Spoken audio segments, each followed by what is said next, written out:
the limitations are mental limitations. They're psychological and emotional limitations about what it is we're allowing ourselves to see about the nature of the universe. Moray and I had a very nice little chat about this, that it is a game in many ways of perception, and you get the world that you perceive. If you keep perceiving it on one level, indeed you will get that world. And if you open that world up, which is the purpose of this entire conference, you will get a larger, infinite world.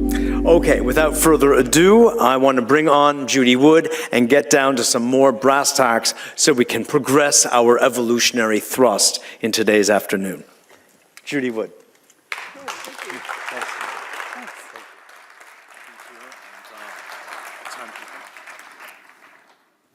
Hello. Well, what makes a scientist? The lab coat? Many folks have said that, well, she's not a scientist, she's not an engineer. Well, what makes an engineer? I have degrees that show it. I have a lot of experience that show that. But a lot of folks need an icon. They need somebody to look the position in order to take it seriously.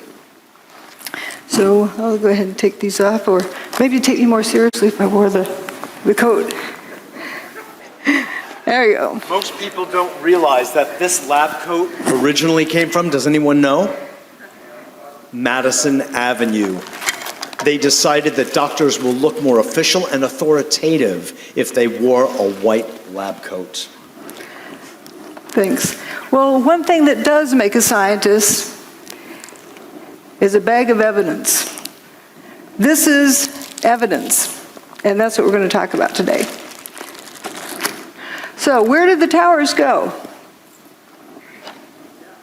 We assume where they went. But did anyone ever stop to think about that question? One thing about evidence is that it's there, it's truth. The evidence is always the truth. Assumptions are where you get off track. So let's start. Once upon a time, there were two buildings, two towers, and then they went away. Well, third tower and a fourth tower. This is all that was left. This is just that yellow corner of that building, and all that was left. To remind you what was there beforehand, and here's just that little corner is all that was left. This is the dawn of a new age. There exists some technology that can make a building of that size go away. It has the ability to direct energy in such a way to disrupt the molecular bonds. It's also, energy is directed as opposed to being kinetic energy. Kinetic energy like a wrecking ball or a missile or something solid. We're going to go through the data and see that you can eliminate about every kind of kinetic energy weapon. And we know this technology exists. The whole world saw it, even though they were told they saw something else. They saw what happened. And this indeed is a technology that can be used for free energy. It doesn't need to be used for evil purposes. Oops. Again, that's all that was left, just a story or two of that. And would you believe it, that 14 people survived in there? So what we're going to learn is that the towers didn't burn up, nor did they slam to the ground, but turned into dust in midair. That's not a collapse, that's dust squirting up. Why did so few people see that? Because they were told to see a collapse, maybe? There's three main things that keep people from seeing what's going on. Problem-solving skills, groupthink, peer pressure, and that they're terrified by the implications. We're going to just focus on the problem-solving aspect. If I tell you, the answer is 27, am I right?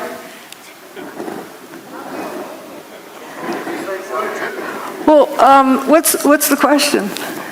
What's the problem I'm solving? If you don't know the problem, how do you know if the answer is right or wrong?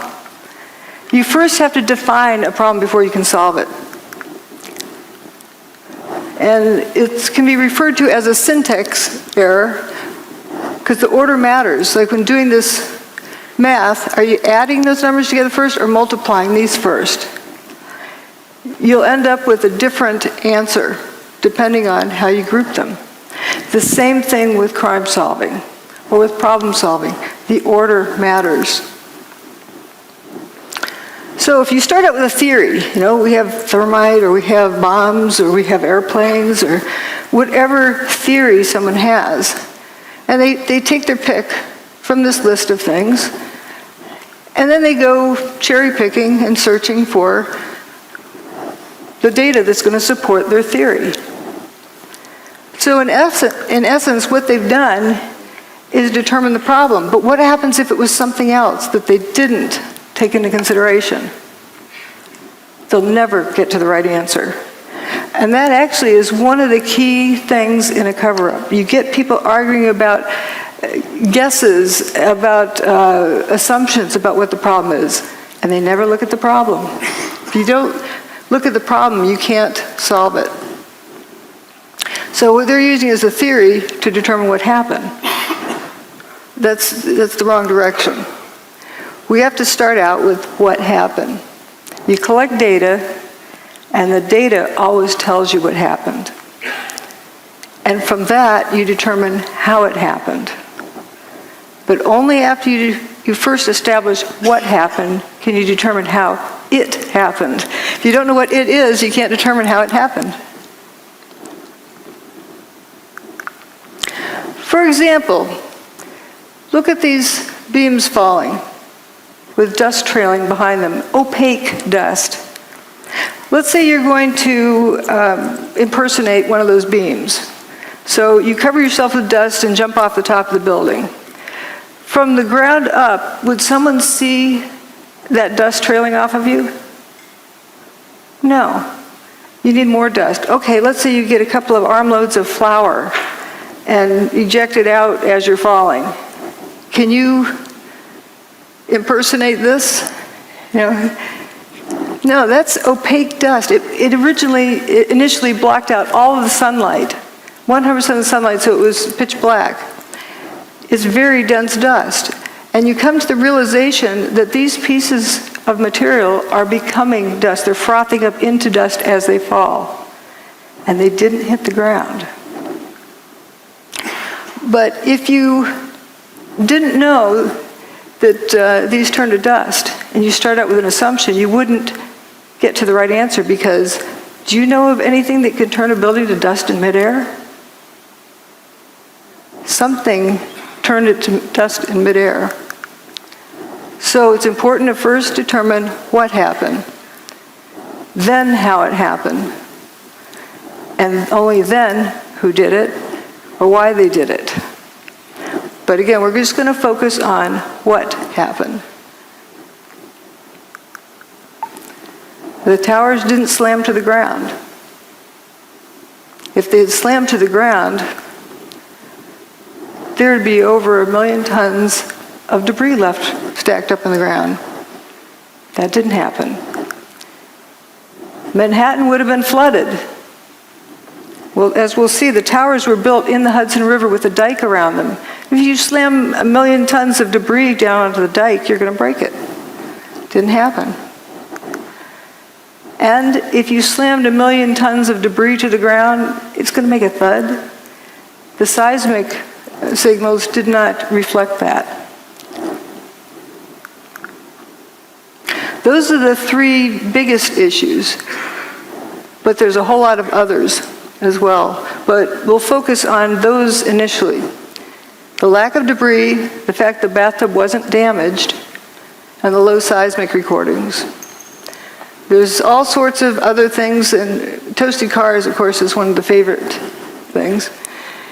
And then in the second part, I talk about other pieces of information, other data that shows more about what technology is involved.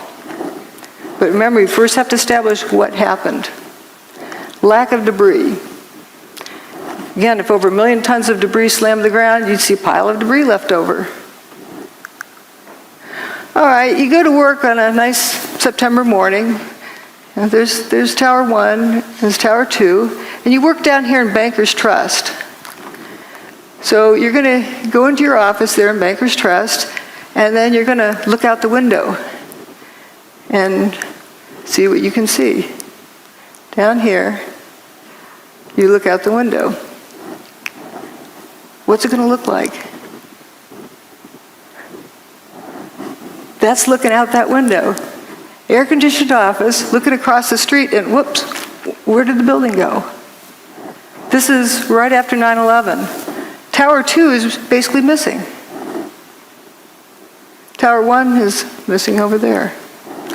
I think everyone would have to agree there's not enough stuff left piled up on the ground.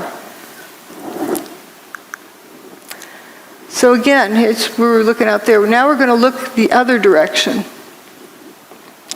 And there's this main body goes missing. Just the north wing is left. The building just went missing. That's building 4. It was a 9-story building.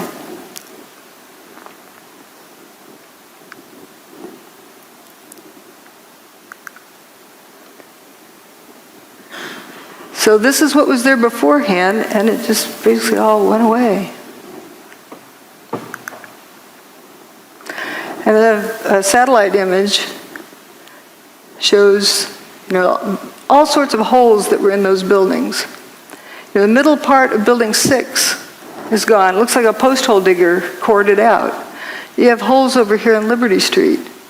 Even some holes in Vesey Street. And notice again that north wing is remaining, but the main body's gone. And this is Bankers Trust, where you're looking out the window, seeing a non-building across the street. Few people talk about this building. It's a 22-story skyscraper. Well, it would be the tallest building in most small towns. It went away except for that last little corner. And Building 7 over here as well. Every building with the WTC prefix was destroyed that day.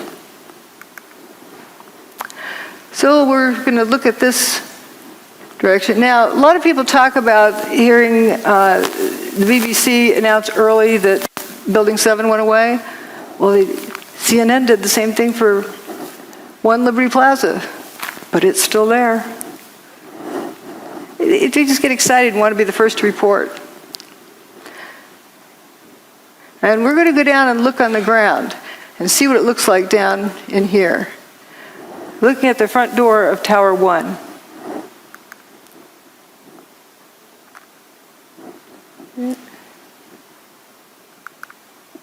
So here we are down on the ground. There's Tower 1, the north and south walls. Ambulance that was parked in front of the front door of Tower 1. It doesn't look clobbered by anything. This picture, I believe, was taken on 9/11, later in the day. I don't see any big steel beams on the ground. There's aluminum cladding. The towers were built with steel columns on the outside that were covered with aluminum cladding. And you see the aluminum cladding. The ambulance looks pretty good. This was the day after 9/11. Peter Jennings in the studio. This is down in Lower Manhattan today. George, I don't know if you heard a little earlier me raise this question, which was actually raised by ABC's Jackie Judd as we look at these areas down below and the video of where the towers used to stand and where is all the rubble gone. And have you been able to, is there any way you can answer that question? I'm sorry, Peter, I didn't get the question. Okay, I apologize. Jackie Judd and several other people keep asking us, when you look at where the towers used to stand, there is surprisingly so little rubble. Where did all the rubble go? It's a very good question, Peter, and I have asked some people who've been doing some of the rescue and recovery work this morning. If you look behind me, you can see the very remains, the skeletal remains of the World Trade Center. And one volunteer, Robert Gerlinski, explained to me the reason there's so little rubble is that all of it simply fell down into the ground and was pulverized, evaporated. This is vital information. I really feel for George Stephanopoulos. He's got this job telling the world what's going on there, and that's the best he could do. And we humans tend to keep asking questions until we're given an answer. We don't stop to think if the answer makes sense. So what he is telling us is that it's obvious there's a big lack of material there. And here's an elevation map of what was left. And you see building 4 went missing, the holes in building 6.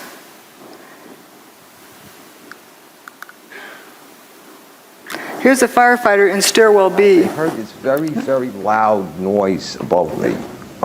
It was just a tremendous roar. Right down here, while that picture was taken. It was above, and it sounded like it was coming towards you, and then the wind, a very, very fierce wind, and my helmet started lifting me up off the ground, and so that's when I crouched down. The next thing I just crouched down. I got to the corner of the staircase by the railing, and I just got as small as I could possibly get. Because I'm not a big guy to begin with, so fortunately I'm not. So I got in and I literally, I guess the best way to describe it, I tried to crawl into my fire helmet. That's what I wanted to do, just to protect myself. And I wasn't sure what was going on. I thought the building might be coming down, and I figured, okay, this could be it, and I was a little angry. I said, it was like, damn it, like, why me? Why, it's beautiful. I'm going to die in the World Trade Center on a beautiful summer morning. It's like a little denial and disbelief sets in, and so then I started getting hit with stuff. It was just debris was hitting me, and it went dark, and then the next thing was just total silence, nothing, no wind. No noise, no light, nothing. And then I started hearing noises. I started hearing like moaning, and guys were starting to communicate, yell out. These were the guys I was trapped with. They're calling out, who's there? You guys all right? Blah, blah, blah, and this kind of thing. And I realized I was other people. I wasn't alone, Because when you're alone in a situation like that, it's like existential isolation. It's like, and then when you find out you're with other people, it makes you feel a lot better. Even though you're in a very bad situation, at least there's other people. But then the strangest thing happened. This beam of sunlight came right in on us, like about 8 inches long, but it was clearly sunlight. It was all dirty, full of debris, and it looked like pepper was floating around in it, sort of. But it was sunlight, and I'm like amazed now. It's a 110-story building above us, and I'm looking up at the sun. He was right at the base of this building. But when you came out, you had no idea where you were. There was no way to tell north, south, east, west. It was just the whole atmosphere was full of debris and papers and smoke, and there was no landmarks. There was no way to make a reference point. You couldn't see the sun anymore. The sun had gone away because the sunlight that had come in now was gone, and so there was no way to tell which way you were going. He was at the base of this building while this picture was being taken. And all 14 of them walked out on their own steam. Here again is where they were. Jay Jonas was one of the ones with them, and said, I looked and said, guys, there used to be 106 floors above us, and now I'm seeing sunshine. There's nothing above us. That big building doesn't exist. Then later said, these are the biggest buildings in the world, and I didn't see one desk, one chair, one phone, nothing. Another survivor described walking out onto an empty football field. This is from the base here. This is what was there that went away. And that's where another 14 folks survived, in that little stub at the end of that first building I showed. And they had that hole in Building 6 where 50% approximately of Building 6 was missing. And the main body of Building 4 went missing. every time a floor hit another floor, it would not only make a noise, but it would cause tremendous vibration. So we're being bounced up and down off the floor, hearing this collapse coming closer and closer. Mickey Cross was caught on the second floor. My helmet started flying off my head. I had forgotten to snap my helmet. So I grabbed my helmet. I guess instinctually I just pulled myself down the corner. The collapse of the North Tower created a massive rush of air. I was blown down 6 stories down to the first floor, and all I can remember while I was being blown down was, oh my God, oh my God, oh my God. There wasn't any time to think about anything. The 110-story tower disintegrated in just 10 seconds. It was that fast, yet for me it was kind of slow motion too at the same time. And I remember thinking to myself, I said, oh shit, this is it, we didn't make it.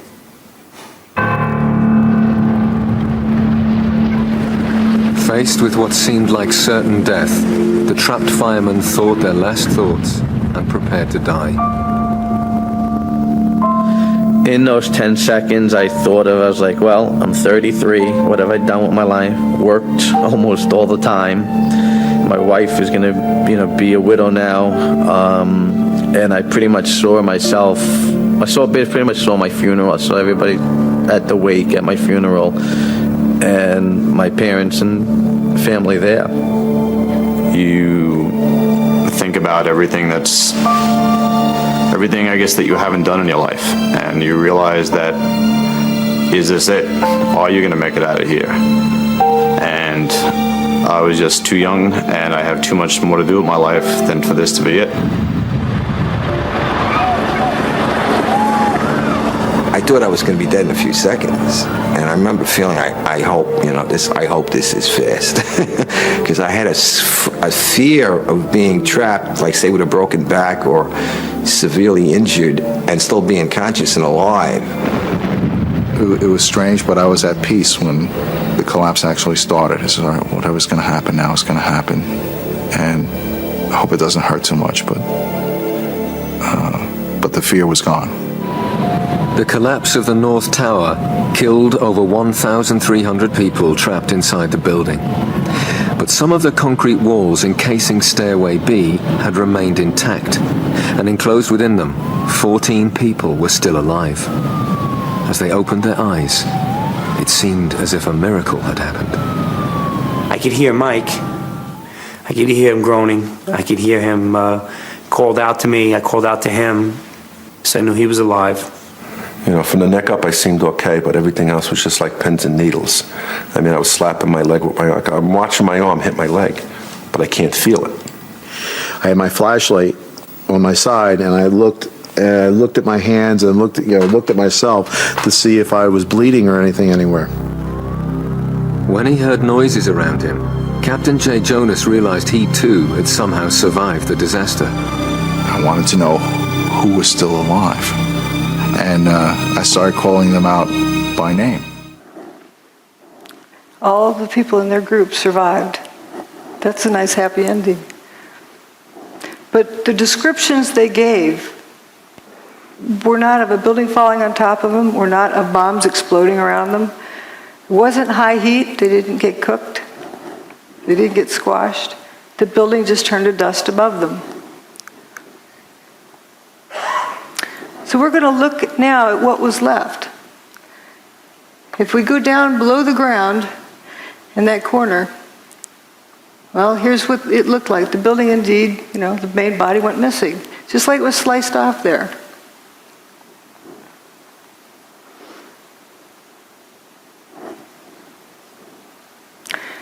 So the mall is in the first story below ground, and there's some firefighters that were walking along there. We're going to go down one story and look at them. The perspective. Here they are. That's right under that area. It's a little bit punched in down here, but you can read innovation luggage, Hallmark cards, so you know right where they are.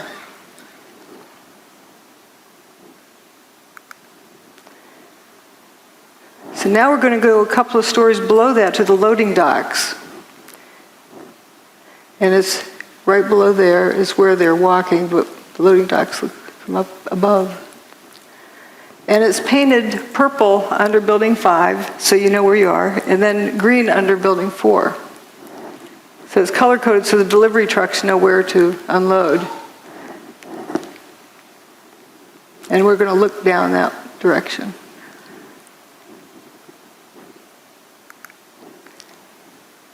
Just after 9/11. Listen to the echo in this audio clip. Going down to the parking garage. We're in quite deep. These are the first pictures of search crews underneath the World Trade Center desperately looking for survivors. That's not a collapsed parking garage. That's not even a full parking garage. It's an empty parking garage.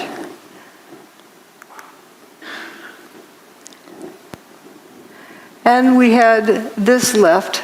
You can see remains of Tower 1. Stairwell B where those guys survived, and it's all at ground level. There was a lot of dirt brought in. We were able to move 120 dump trucks out of the city last night, which will give you a sense of the work that was done overnight. So some of the debris has already been removed. More of it is being removed, and it'll be done by barge all throughout the day today. Did you think it was going to get cleaned up in one day? Again, here's the ambulance picture and all that was left. Where's the debris of 1 million tons of building? One of the other survivors said this. You know, we kept telling him we're in third floor, fourth floor, stairwell B, North Tower. Where are you? North Tower, stairwell B. Where are you? Stairwell B, North. Don't you know where North Tower is? They didn't know where the North Tower was because there was nothing left.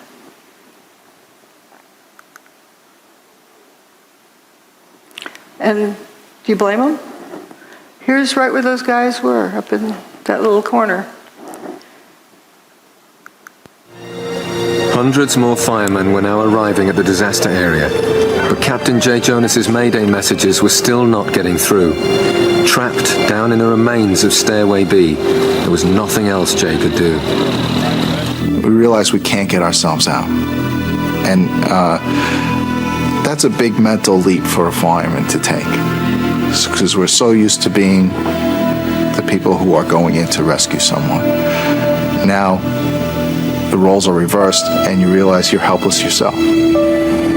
But with the survivors buried alive beneath a debris field that extended over 16 acres, it seemed they would need another miracle to save them.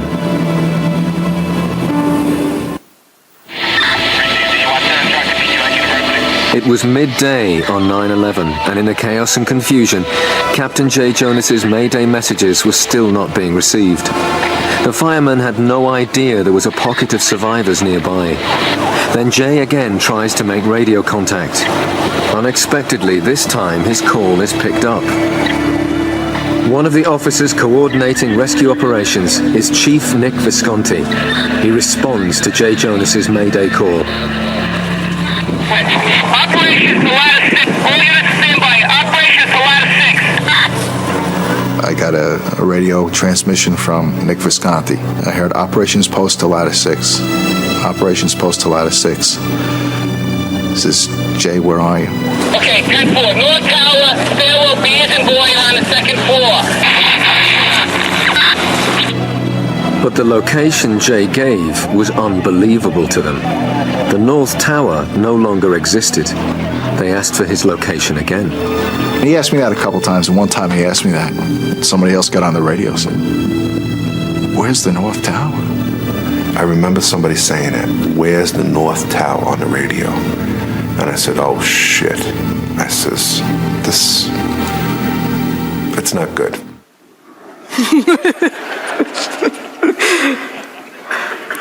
What I like about these clips from the BBC's show about the miracle in Stairwell B is that these are the original people. They're telling their story. Indeed, they're real people, and they were trapped in there and walked out. And what they experienced. Can you imagine being at the base of 110-story building and the building goes away and you're left alive.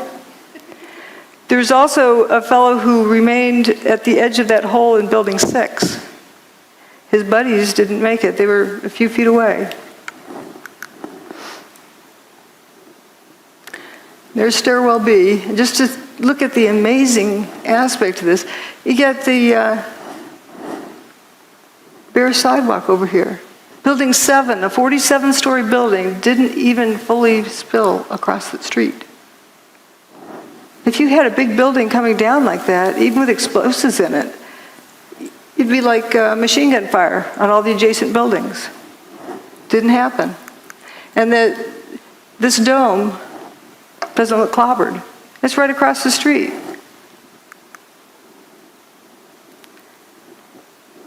You don't see that debris piled up on the ground. This is right at ground level.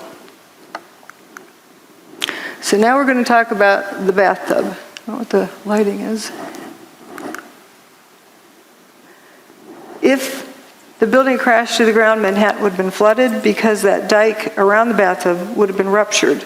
And all of the PATH train tunnels and subway tunnels are all connected underground, and they would all have been flooded. That didn't happen. Here are the towers before they built across the street. There was just water right there at the base of the towers. And the towers go well below the water table. There's also the rail lines that come under the Hudson up into the base of the bathtub. That tunnel was not damaged. First, they were worried because they had water in the tunnel, but they had fire hoses on it, rainwater going in there. But once they pumped it out, it stayed dry. That's the bathtub wall. It's called, or slurry wall, or dike, whatever you want to call it. It keeps out the Hudson River. The towers were actually built in the Hudson River 70 feet below the water table. That's 7 times 10. So they're pretty far down there. And if that thing had been ruptured, Lower Manhattan would have been flooded. And here's the Hudson River, and as they're constructing it, you can see way deep down in there is the base, down there in bedrock. The PATH trains from the Jersey side used to come up through here and back out, but they rerouted them to turn around in the new big bathtub. I thought the seismic data you were going to look at was data associated with the collapse of the tower, particularly 2. Yes. Oh, yes. We did look. Obviously, we've looked at all of the seismic signals. The main focus of that was to establish the timing of the various events, and if any, again, using it also to see if there were any events that we could not explain other than it being the collapse of the towers and the World Trade Center 7. The signal strength due to the collapse of the towers were not of any magnitude that was seismically significant from an earthquake design standpoint, or from the design or failure of a structural component, or of, I would say, a piping system that might be used in a structure. So there wasn't anything that gave us pause in terms of that being a significant seismic event to have ruptured the pipeline. This was a meeting that NIST had to determine what happened to Building 7. So they're wondering if there's any pipelines that went through the bathtub over to Building 7. And he said it wasn't seismically significant enough to have ruptured a pipeline to cause any damage. You have 2 buildings, 500,000 tons each, slamming to the ground, and it's not a seismically significant event. And the bathtub's fine at the end of the day. Tower 1's base is right here, down the bedrock. There's the old parking garage, after they cleaned it out. And if the buildings had slammed to the ground, the seismic signal would have shown it. Didn't happen. Michael Ober said, I don't remember the sound of the building hitting the ground. Somebody told me it was measured on the Richter scale. I don't know how true that is. If the building's hitting the ground that hard, why do I not remember the sound of it? it's amazing. And somebody who worked in the 27th floor decided to go home because he wasn't going to get anything done that day. Went down to the ferry terminal, the south end of the island, and some idiot, they thought, came running up and said, the tower just collapsed. And that's ridiculous. They didn't hear it. They didn't feel it. When they walked past the tower, it looked like it was in good shape. Well, I think I know why it didn't make a sound. That part of the building doesn't make a thud when it hits. Dust gradually settles, and that's a lot of dust. This is an earthquake that happened earlier that year, in January of 2001, in Manhattan. So we know that the bedrock that the tower is sat on can carry a seismic signal. But here's what Tower 1, the signal it made. Notice the difference in the quality. This is very high frequency. The lines are very closely spaced compared to this. Also, it has this, I call it the snout leading up to the big signal. It has that leading portion, which is the primary wave. The P wave arrives first, and then the secondary wave arrives. This is neither a P wave or an S wave. This is only a surface wave. P wave and S wave travels through the Earth. In other words, when during the tower's demise, the signal did not travel through the Earth.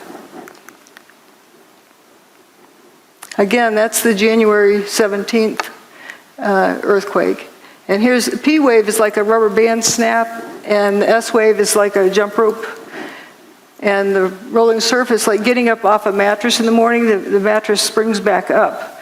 If you remove two 500,000-ton buildings, you're going to create a surface wave. But it only lasted 8 seconds.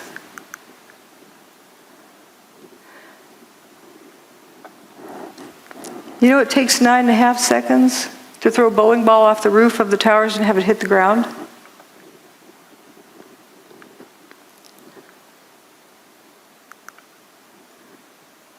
So how can this be? The building couldn't have reached the ground as a solid, rigid object. Here's where Tower 2 had already gone by the time this chart started. Tower 1's demise there. But here we're going to focus on Building 7, down here. There was an earthquake in the Fox Islands by the Aleutian Islands, and that's what the mess is after that. But where this vertical red line is, there's no seismic event that shows up at the scale. Nothing that stands out from background noise. For a 47-story building's demise,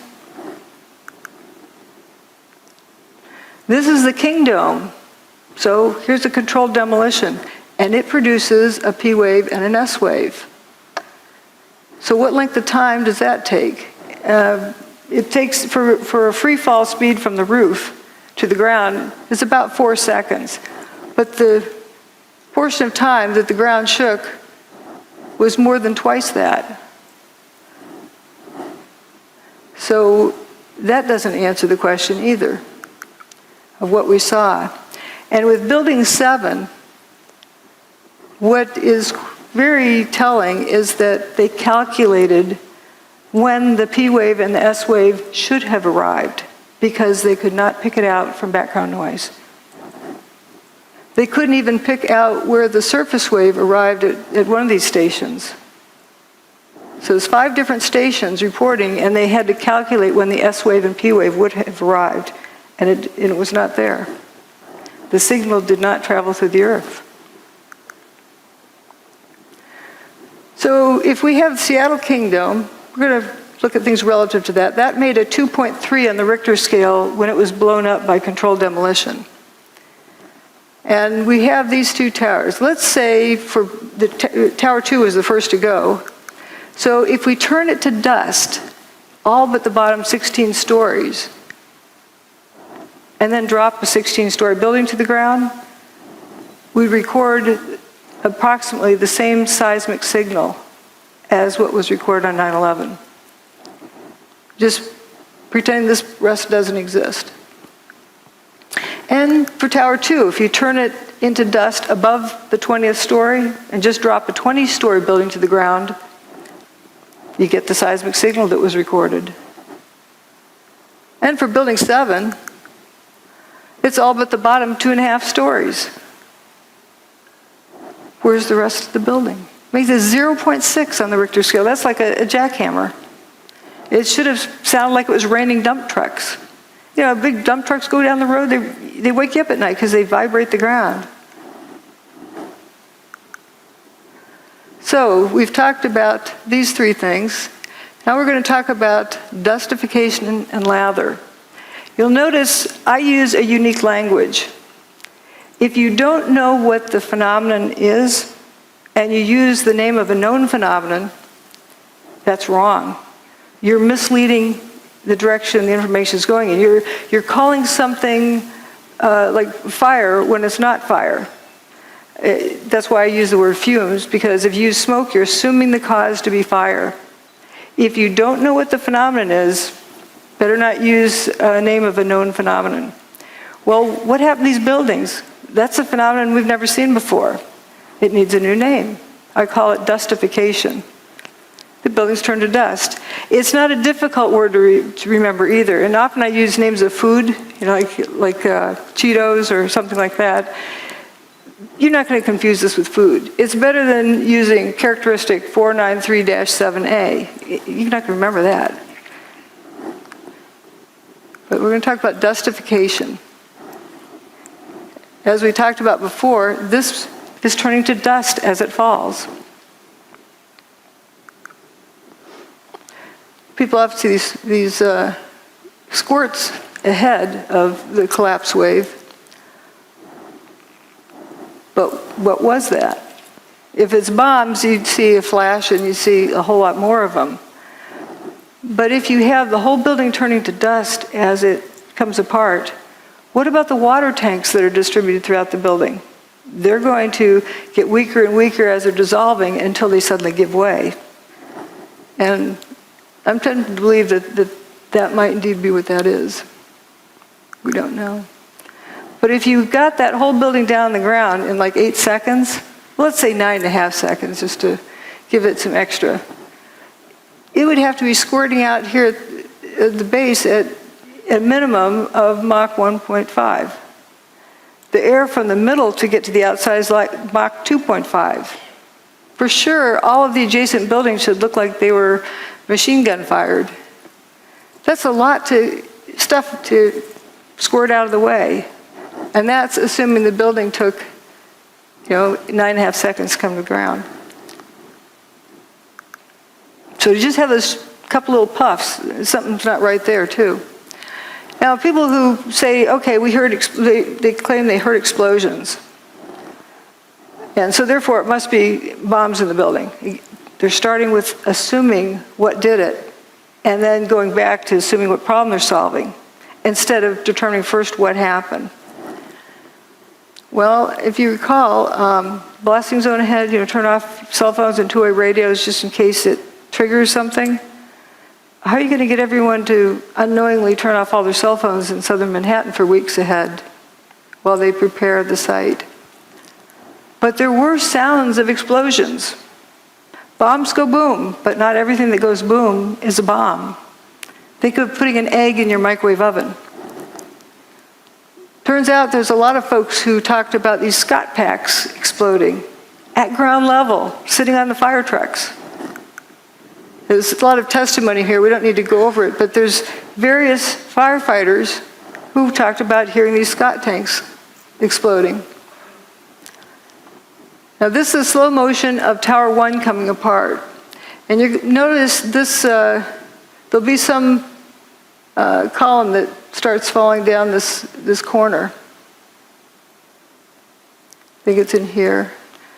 And we're going to follow it down and watch how it just turns to dust completely.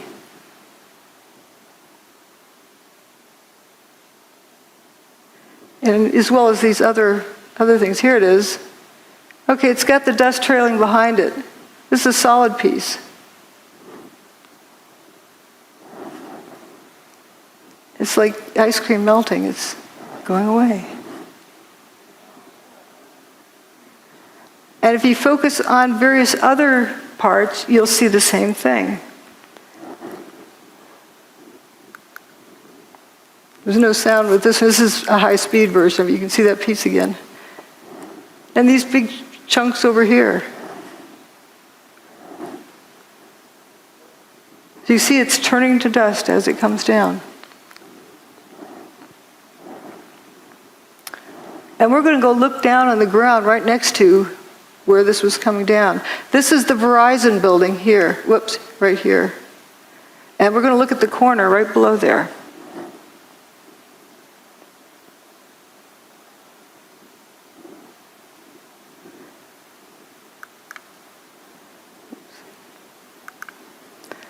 That's the Verizon building right there. This is that intersection where that material was falling.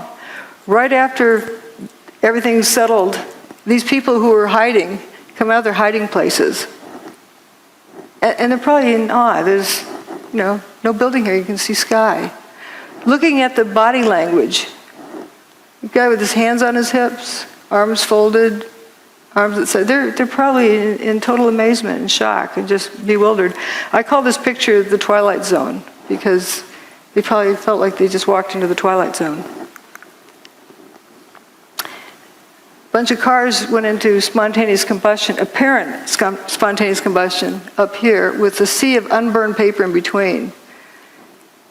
And here's that toasted car lot. But we're going to look at various directions of watching this dustification. There's a cluster of core columns that remains here. Watch what happens to them.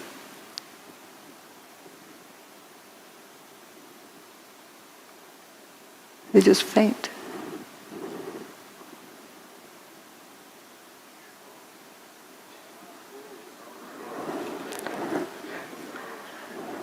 I believe that's the upper part of where those firefighters survived in Stairwell B.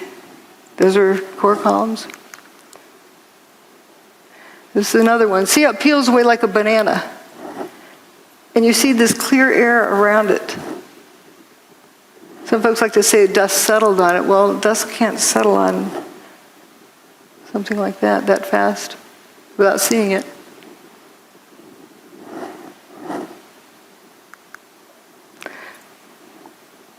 And there's from across the river, you can see those two.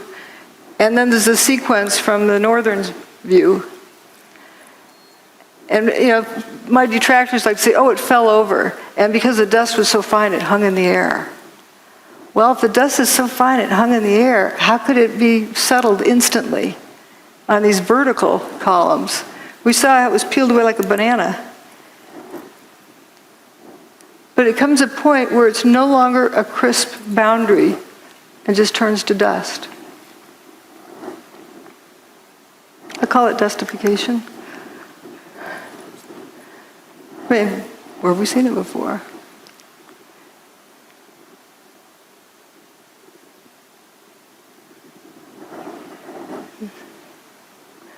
Here goes one more round.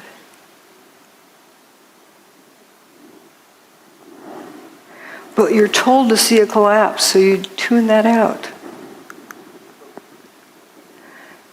You can see all of this just frothing up into dust. That part.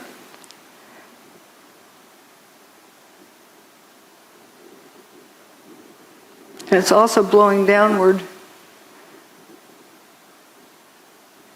Very clean edges. So it isn't like dust was settling on it.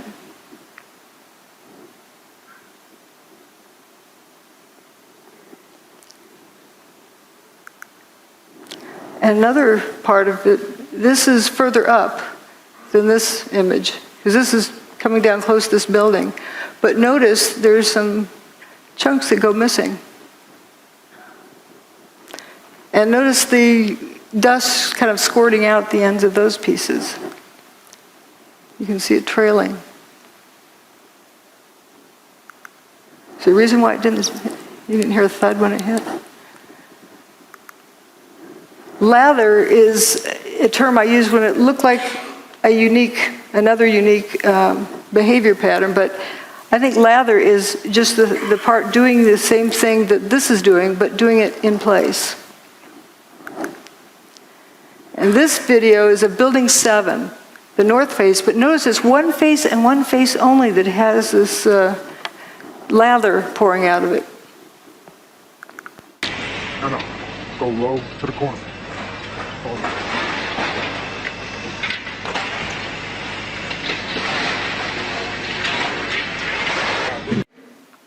Notice it's spiraling around.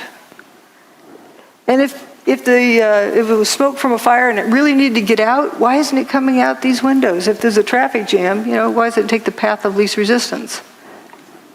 The wind that day was 7 or 8 miles an hour. No. Go low to the corner. Hold on.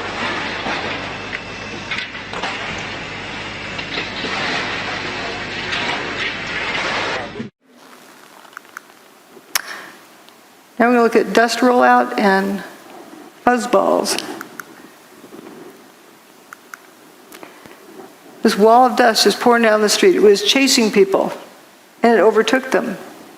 Didn't cook them. Just left them covered with dust. I like these abrupt lines. Like you can see where this other fellow's tie was tucked in there. He was just covered. He didn't get cooked. The dust went a certain distance and then went up. Another bizarre thing. Again, it's important just to take in all of the data, and it starts telling you the story of what happened. Let the evidence tell you the story instead of forcing it to go a particular direction. And I wouldn't have seen this before, that just all particular distance then goes up. There's a video filmed by Bob and Bree, who had an apartment up here.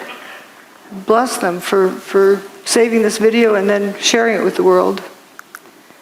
This is an image from there, and the dust doesn't quite touch their window, and it goes up.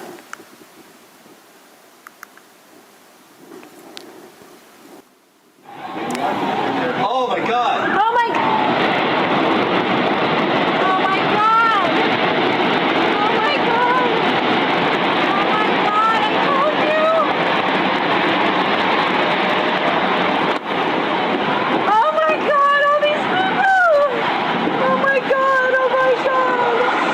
Oh my God! Oh, it's awful. Oh baby, hold Lily. Oh my God! Come on, let's go to the other room. Let's see how it's starting. Is this dangerous?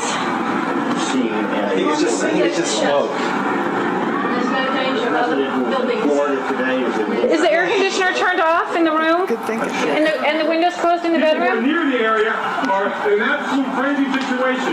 The entire top of the building just collapsed. The entire building just collapsed. The building just collapsed. We're going to leave because... See how it just starts shooting up? It doesn't touch the window. This is a devastating development. It doesn't go past here. We do not know at this point the extent of injuries or casualties, how many people were in these buildings trying to get out. We've seen some gut-wrenching. Oh, people are running away. They're running away. Hanging out of windows. What are they going to do? Green You guys grass. gotta run away. You see the obvious. That grass stayed green the whole time. All right, let's go to NBC News right now. I think it's going to be blown away from us. No, it's the wind is being blown away. Horrific, incredible, not to be believed. It just came that particular distance, but it went up. Over just a few minutes ago, within the last minute actually, the second twin tower collapsed.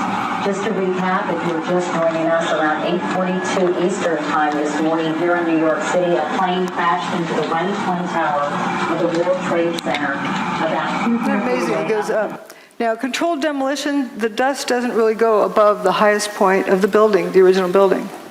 But this went up and blocked out all the sunlight for a few minutes. And it went up and continued going up. And continued going up for months and years. Wet tire tracks, they wet it down, they're misting it from up here. But what's this? Wet dirt? All right, fuzzballs. Notice how clear the air is from here on up. But down at the bottom is a thick haze. And you'll notice from the time on the clock that it's only 15 minutes after the South Tower went away. And this is 15 minutes before the North Tower went away. How could that fine of dust have landed in that short of time? It's fallen out of the air because it's clear. And there's several other pictures that indicate this, that it was coarse dust that landed and then became fine dust and began rising up like it kept breaking down. Toasted cars, we got to get to the toasted cars.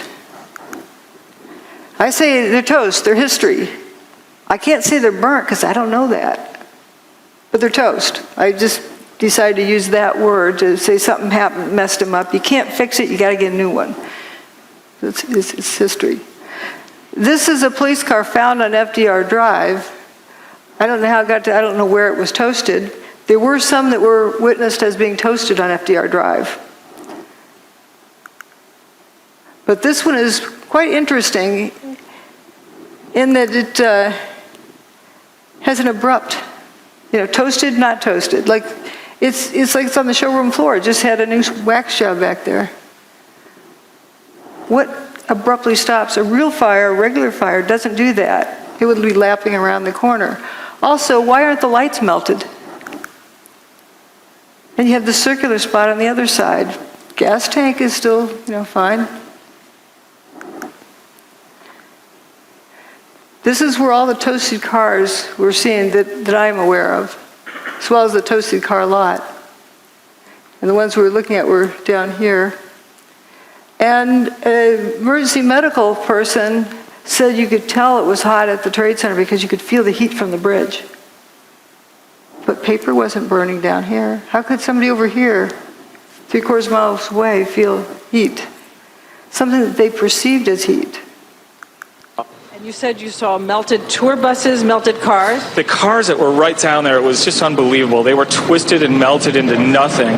The debris is just unbelievable. And then you can see fire trucks and police vehicles that were down there early that all their windows, the windshields are completely blown out must have been from when debris dropped. But even more jarring, I think, is this scene right here.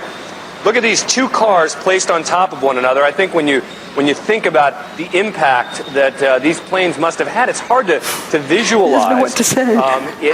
Because everything melted. But here, at least you have some remnants. You have literally an engine that is melded together with other parts of the car.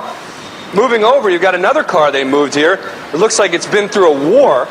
You can see the papers, all the burned out papers from the building. You see the soot and the dirt, and it just shows you how devastating this blast was. Look across the street there.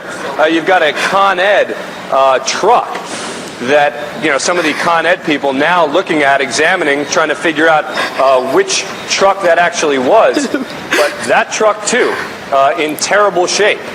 So while many of the items, the steel was literally melted. People who have been right down next to the base of what was the trade towers say there's virtually nothing.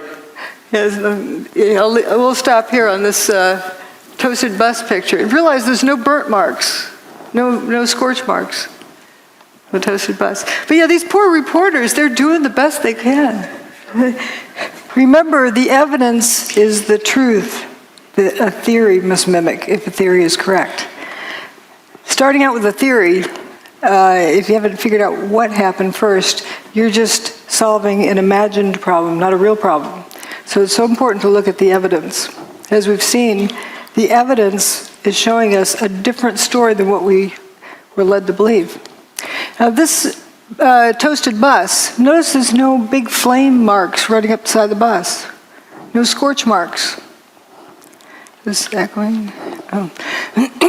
And then we have also this vehicle that's already rusted. You can see Building 7 is still standing. Every car up this road was toasted in some way, every vehicle. I call this the swamp. I think you can see why. Is it the sound? Oh, yeah. No door handles. Yeah. Not a trace of window glass.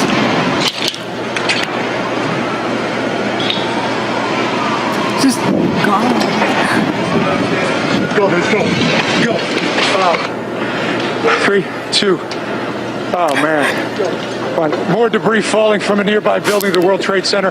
We're at West Broadway and Barclay. Very difficult to breathe here, but look around. This must have been ground zero where this thing blew up. Car after car after car, buses, completely obliterated and burned straight down to the steel. Behind me. He was describing it the best he could. Here's more of that street. And notice no door handles. Now that in itself isn't surprising, but we're just noticing the patterns.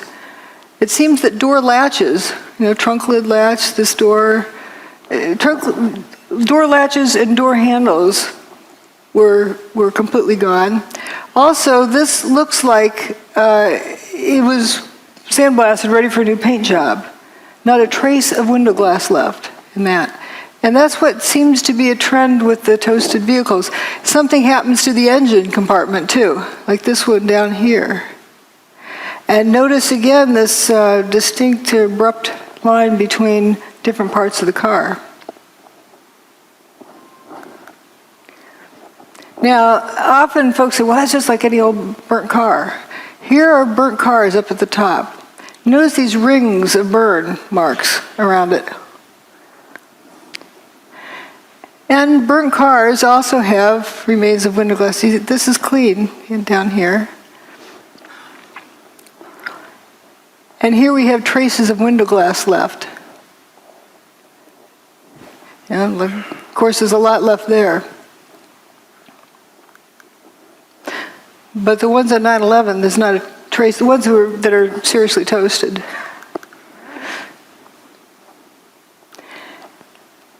Doesn't look at all. These are uniform colors, like they've been sandblasted, ready for a new paint job. And the insides are completely toasted. I think they threw this stuff in afterwards.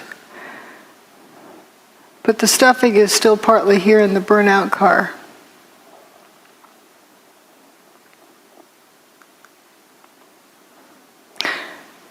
So there's a bunch of cars that appear to go into spontaneous combustion up in that parking lot. And we have various views of that. And my detractors often say, well, the cars were towed. They were burned elsewhere and were just towed through junkers. But we have photos of them before, during, and after. Now, here's the toasted car. See how it looks like there's flame coming out of them, but the sea of unburned paper in between. The building's over here, the towers. And here again is tower still standing. And there's the untoasted cars. They're not even toasted yet.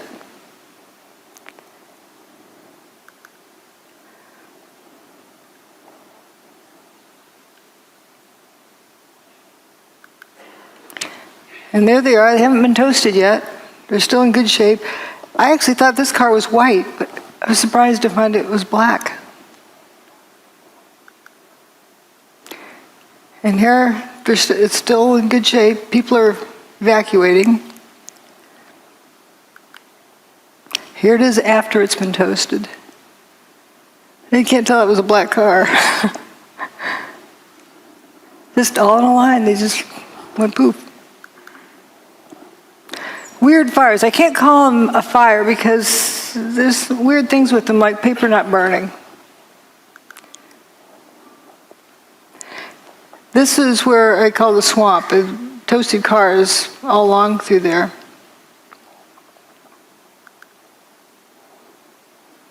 And the fellow who came out that door, he's probably the one that left it open, walked up West Broadway, and it was pitch black. And then he said, thank goodness the car started lighting up, because then he could see where he was going. He walked out of there up to intersection C and turned over towards D. and intersections along there. This paper's not burning. Here's the firefighters going for a lunch break. Here they come, doo-doo-doo, you know. They don't seem at all concerned that they're walking through this fire. They aren't worried about a car blowing up. Now, this is an interesting picture. Often we were shown this by certain individuals who would say, see, molten metal. But wait a minute, what's really going on here? This is an igloo cooler and a trash can that aren't melted. If this is white hot, then it's got to be, hot enough that it's going to melt this aluminum. Aluminum melts at around 660 centigrade, and it's a kind of barely a beet red. You have to be like 1,000 degrees centigrade in order for it to glow.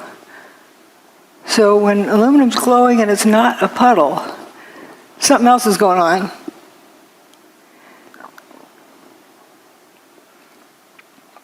So we're told about pools of molten metal. Well, that's paper, not burned.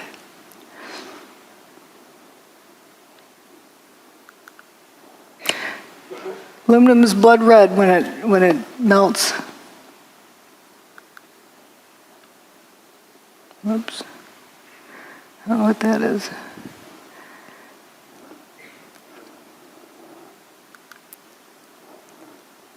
Again, remember this temperature, and up here is where you need it to be, well above where aluminum melts. But you see, this aluminum cladding appears to be glowing on the end. This corner up here. And you get these, I call them Cheetos. And in case people don't know what Cheetos are, the orange thing on the ground, and you're not going to confuse that with a piece of steel, but there's these little things that look like Cheetos that are glowing. Pretty strange. Videotapes the firefighter reporting molten metal like a slurry or a steel mill or a volcano. Those are quotes. Giant pools. What about the pictures of them dragging oxygen hoses all over the steaming supposed hot metal? If it were that hot, you wouldn't dare do that, would you? Would you? Well, we do have the infrared photos of the molten metal. Well, again, what melted the metal? Was it heat? Or was it something else? Here on this thermal map that is so often quoted, point E is right next to where building 3 had been. Here's point E. According to the measurement there, it's supposed to be 819 Fahrenheit. That's above 212, where water boils. This guy doesn't look like a boiled chicken. Yeah, how hot can that be? So the color in that map meant something else. It wasn't temperature. And nice bushy trees didn't melt, or didn't burn, neither did the paper in the street. But what happened to these vehicles? What happened to his engine?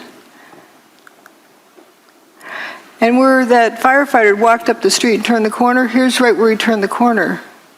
Again, you have these Cheetos on the ground, whatever they are. What's strange is the fire on the side of the van in front. And again, it was of different contrast. You can see it's just on the side of the van. What's burning?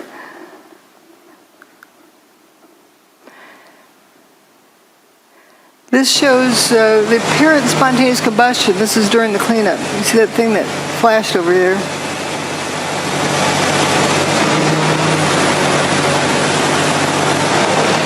I think there's another slow motion clip of it. We'll see it over here somewhere. Oh, there it goes. Just apparent spontaneous combustion.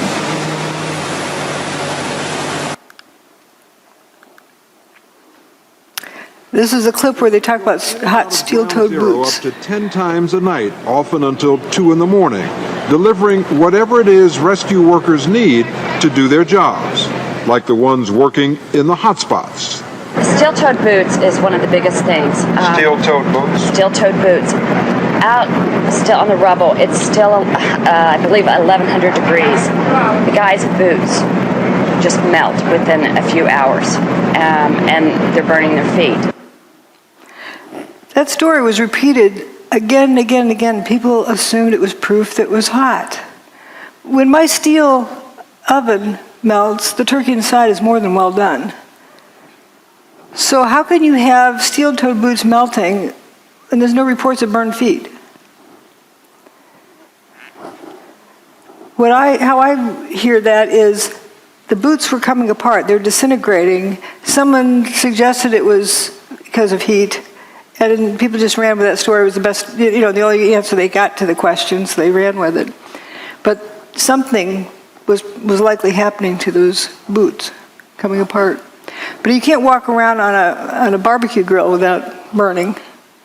Yeah, if it's that temperature. Mayor Giuliani. There were fires of 2,000 degrees Fahrenheit below the ground. I could be standing here and you could be standing there. And I could be describing to you, Governor, the site. And then a fire would break out in between us. And it was just by luck or the design of God that we weren't killed. He was standing on 2,000 degree temperature pile. He doesn't mean to be sounding like an idiot. He was describing something that he experienced, and that was the best explanation he could give. Apparent spontaneous combustion. So here we are, down to the rolled up carpets. You'll see why I call it that. At the end of the day, you have these straight soldiers here. If you have buckling from overload, doesn't it bend over? Doesn't it bend around the horizontal axis? Why is everything straight? If you overload these outer columns, they're going to bend. If you mash something down real hard, it's going to bow out. Yet what we have, instead of having it bend over, is curling around the vertical axis. Here's a cluster of 3 columns. And this lasagna noodle, see, you can't confuse that with a piece of food, but it emphasizes the fact that this isn't loading that does this. Something else happened to this. This is straight, it curled around the vertical axis, not the horizontal axis. How do you get something to bend more than 180 degrees and not even crack? It's a smooth bend, and it splits at the seams. This is a very interesting one. I'd like to have somebody, an engineer who claims that that's normal, draw me a free body diagram and show me the loading to put on that beam to make it do that. It's not like a rubber band that recoils. If it's hot and it's flowing, it doesn't have the strength to recoil. So how do you explain this crinkling up, like curling ribbon? That's what buckled beams look like. They don't do that. You see through holes there. It just happened that one place. This was found in Banker's Trust. Banker's Trust was determined to have not had any fires in it. So we're going to begin the proof of concept. Okay, here's what we found at the World Trade Center. And here's something that John Hutchison bent. It's molybdenum. It's not cracked in the corners either. Smooth curling. When I first contacted John Hutchison, I sent him this picture and said, does your neighborhood ever get to looking like this? Because you have this toasted vehicle here, and the one in front is parked in the right place, but it's just got the tires in the wrong direction. It's not oriented correctly. And notice all the marble around the doorway is gone. The rest of the building, there's no stab wounds in the building, no big beams went flying through. Another weird thing is the window glass. Sometimes just the outer pane's broken. The rock doesn't do that. Evidence of levitation. So power came down, I was across the street, and I picked up the camera just out of habit. And something in the back of my mind said, run, run, run. And never in 20 years of shooting in New York have I run from an assignment. But something in the back of my head just said, run. And as I hit the corner of Liberty Street, it was almost being picked up by a tornado, almost being picked up by a wave. It was like being picked up by that black cloud. That black cloud had substance. It was like night, but it had a solid feel to it. It was like gravel, hot gravel, and just picked me up and tossed me about a block. At one second I was running, and the next second I was airborne. And I lost my glasses, I lost my cell phone, I lost my pager, but managed to hold on to both cameras. But it threw you for a block? I was back down at Ground Zero last week and walked the area where I have a pretty good recollection of where I was and where I wound up, and it was just under a city block.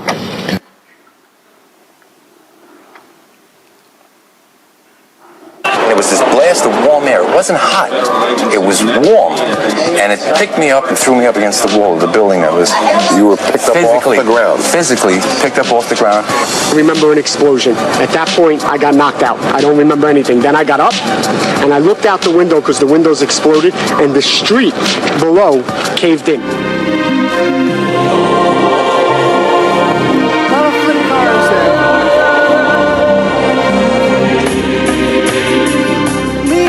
The trees.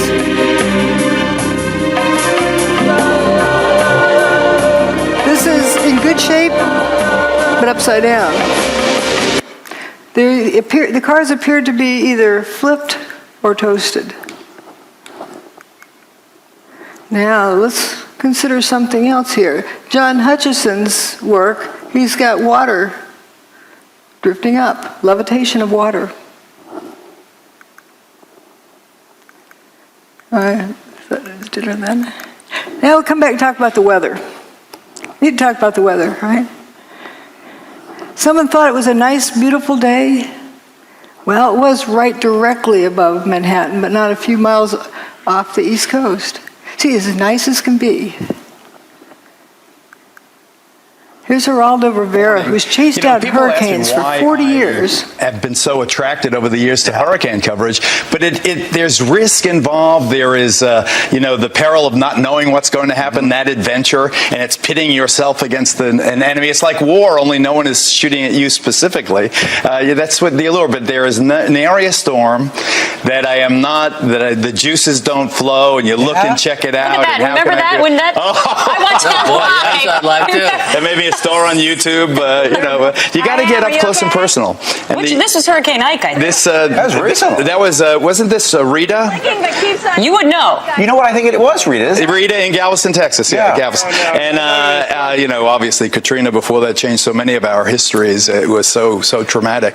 And it's one funny thing I think of if only a hurricane had come on 9/11. Remember, they didn't know how to use instruments. The terrorists. They took off in Boston, and they literally, after they took over the aircraft, they steered by line of sight. And it was that crystal clear September day. Sure was. Beautiful. And if it were only one of these weather days, history would have been rewritten. And I think about that a lot now, and especially this time of year. So we're the peak of hurricane season. Yeah, you're celebrating 40 years? 40 years, imagine that. 40 years. Longevity has its own revenge. I've outlived like 15 generations of TV critics. Yeah. They all predicted I'd be done in a couple of weeks. Do you still get... Everyone has those stories, right? Oh, yeah.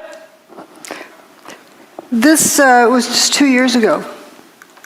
Well, I don't know about that. Here again, you're asking us to deal with a fact I'm not aware of. I never heard about flames or fumes coming out of a building. I'll tell you what, let me go to Steve in Florida. Steve in Florida, you're on the air. Go ahead, please, with Dr. Judy Wood. Hi, Joy. Thank you for taking my call. Am I loud and clear? Yeah, you are. Go ahead. Judy, you have misrepresented the facts concerning Hurricane Aaron. I live here in hurricane country, Florida. I track all the hurricanes. Aaron hit Corpus Christi, Texas, 15 August 2007. Your opinion concerning 911 are not consistent with the facts provided on 911 ripple effect, last man out, Richard Gage's blueprint for truth, loose change final cut, zero, an investigation into 911, and many other video documentaries. I don't know what planet you've come from. Okay. I guess he's gone. I don't know what happened to Steve. As for Hurricane Aaron, they did not retire that name. It has been used several times. It was first hurricane, I believe, of the 2001 hurricane season.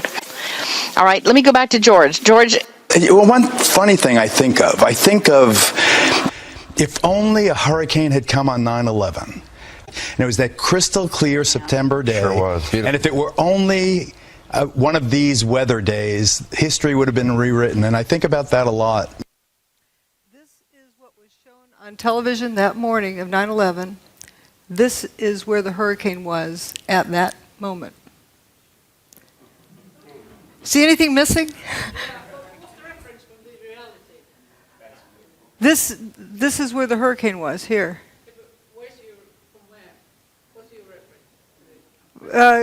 The satellite, the National Hurricane Center satellite images.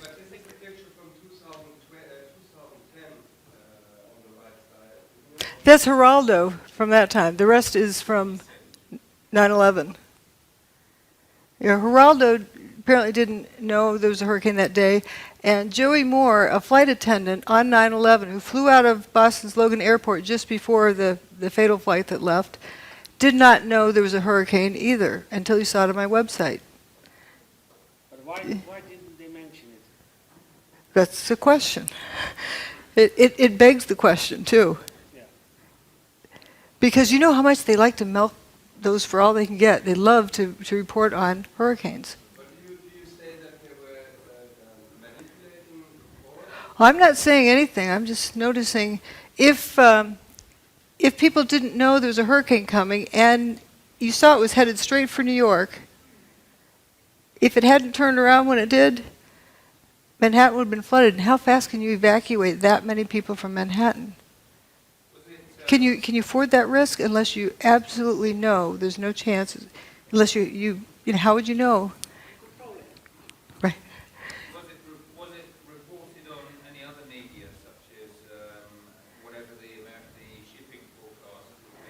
It does show up the National Hurricane Center's, text forecasts, but they were very played down. They weren't shown on the media. People were not aware that there was a hurricane there.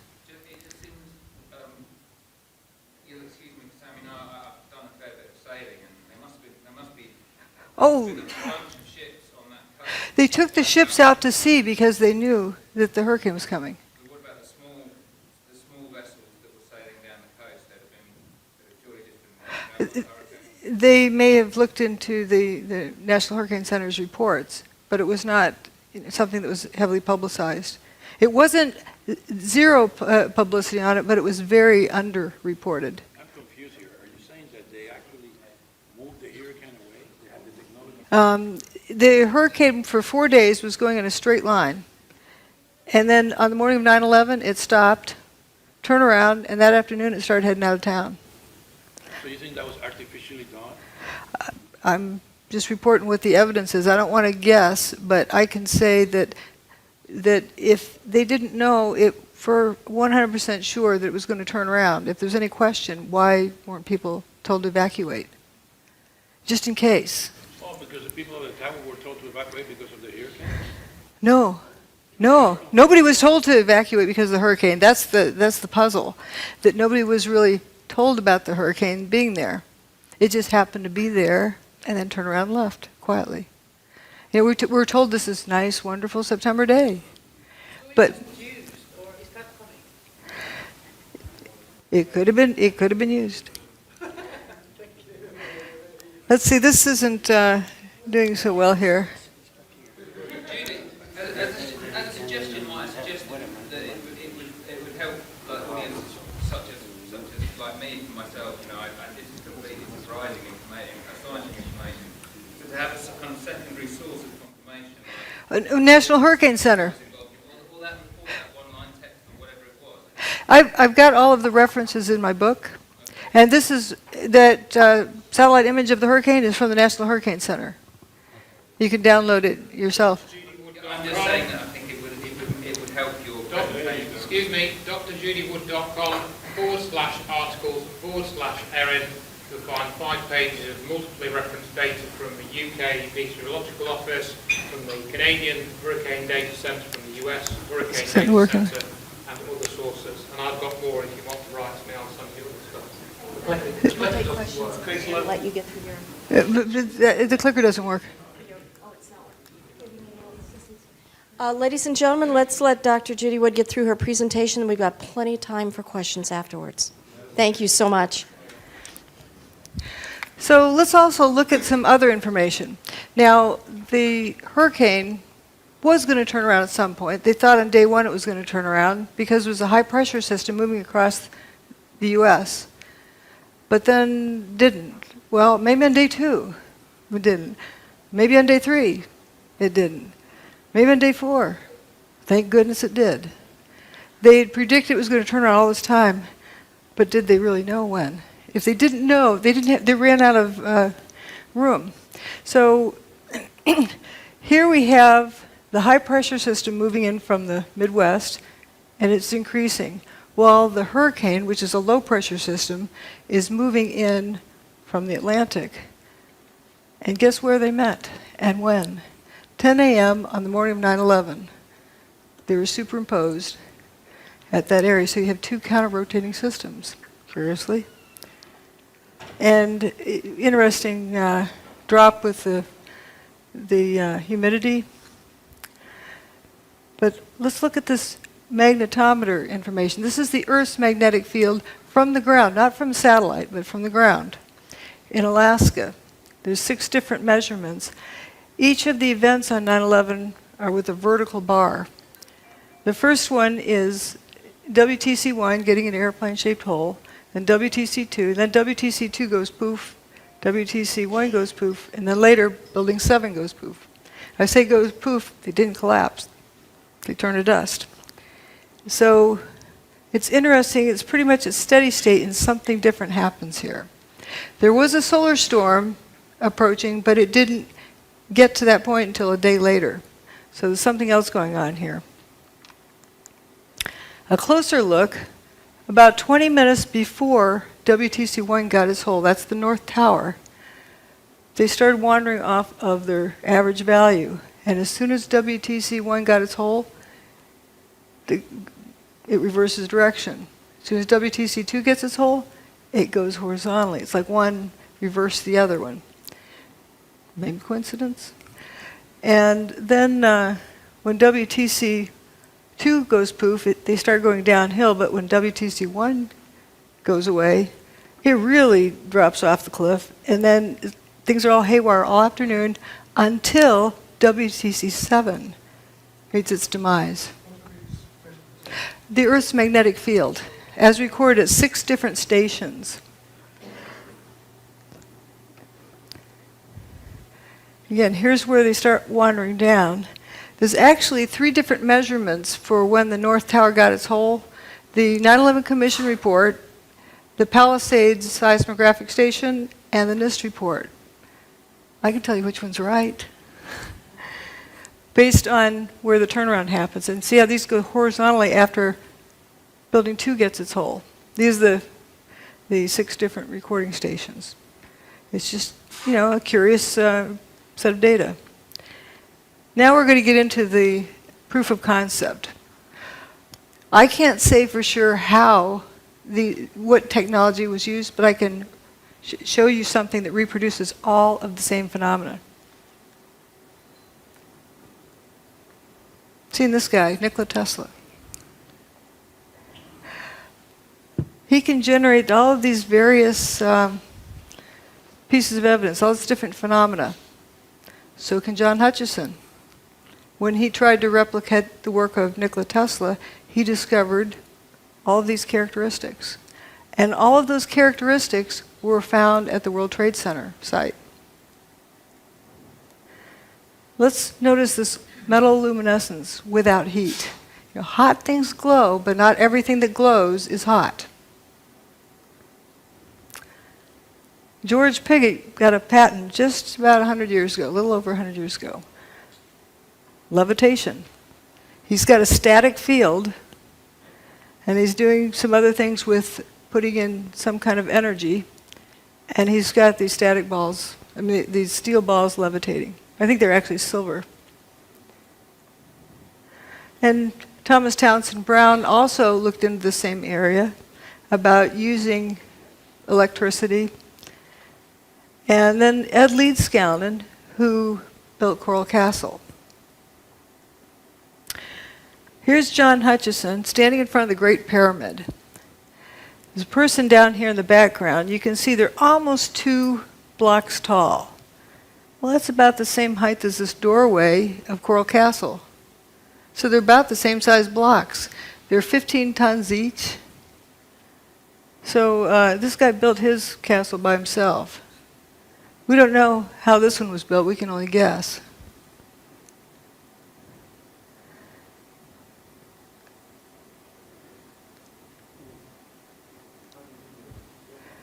Well, let's look at how John Hutchison's more of work here. This is an iron block. It's 2 inches by 2 inches by 7 inches tall, solid iron block.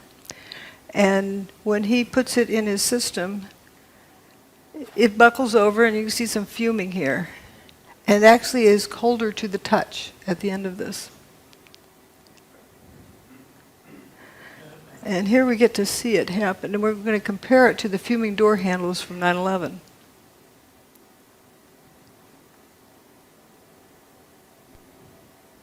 Here's the door handle.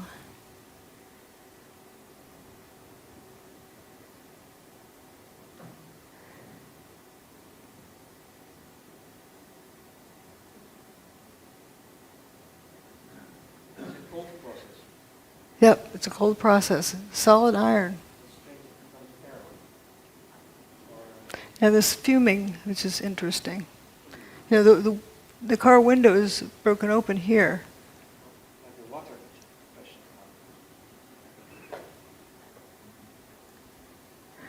We're going to look at some other things about the weird fires. I can't call them regular fire because I don't know that. The weird fire, just to note that it's not something that you know for sure what it is. It's glowing, but the paper doesn't seem to burn. If this was glowing because it's hot, it'd have to be at least, 1,200 degrees centigrade. Aluminum melts at a little over 600 degrees centigrade. It's not a puddle. This aluminum is not a puddle, so how hot can it be? And this igloo cooler and the plastic trash can are not melted. The paper is not burned either on the ground. So what is that color? And another weird thing about this, right across the street over here is the Burger King. And inside they're flipping burgers, cooking burgers for the firefighters. Not serving to the customers, and then the building across the street was missing. It's just a weird sight. Now this van is also interesting that, you get all this something looks like it's on fire, weird fires there. This van down here has a fire on the side of it. What's burning? And if you say falling debris that was on fire hit these vehicles, why didn't it hit anything else? And how's it, under the vehicle? It's just very strange. This Park Place is several blocks north. Now here's John's boat experiment.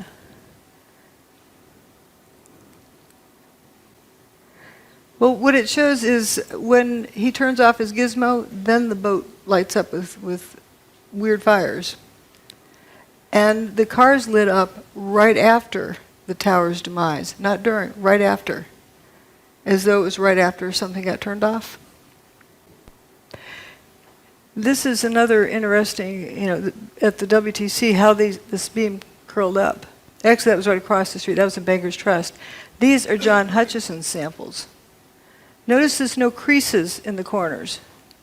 I should have found the picture of holding this one like this. Yeah. Vitamins? But it curls up like that, like at room temperature. And this is a video that hopefully will run. There we go. It wiggles back and forth.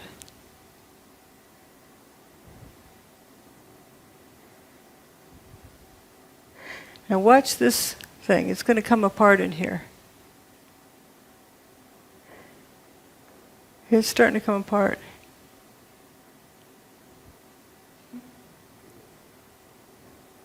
Weird things happen. Some other weird things that happened were roundish holes in the outer pane of windows. They weren't necessarily through both panes. That's strange. Throw a rock through a window, it breaks the window because the window is brittle and it bends, and brittle materials are weak in tension, so it shatters the glass. So how do you get a round hole without cracks running out? Turns out somebody replicated that very thing. This is my analogy saying, okay, if you drop a rock in a pond, it ripples outwards. Maybe something like that is what ripples outwards with longitudinal waves that causes the glass to break in a rounded pattern. Now let's think about hurricanes. What do? Well, Hurricane Andrew drove this 2x4 through a tree. Piece of plywood. And with tornadoes, I'm sure you've all heard about straw through trees. It's not because they're flying fast. Something weird is going on. There's John Hutchison's sample with a butter knife in a piece of aluminum. He also has one with wood in the aluminum. If the aluminum's hot enough to melt, the wood would have burned up. So it's strange. Now, when I found these, you can see the blow-ups. I wondered, why on earth would the car door be peeling split thickness? It's not a laminated structure. Didn't know what that meant, but it was definitely a category of data, and I put it aside. Later, when I found John Hutchison's work, wow, he can peel open extruded aluminum. That's not laminated, it's extruded. And we have these coins from the World Trade Center. People like to say they're melted together. I point out that zinc melts before copper does. It also boils before copper melts. So that would likely explode, but it's one of the lowest, zinc is one of the lowest melting point materials. So what gives? Why is this stuff stuck together?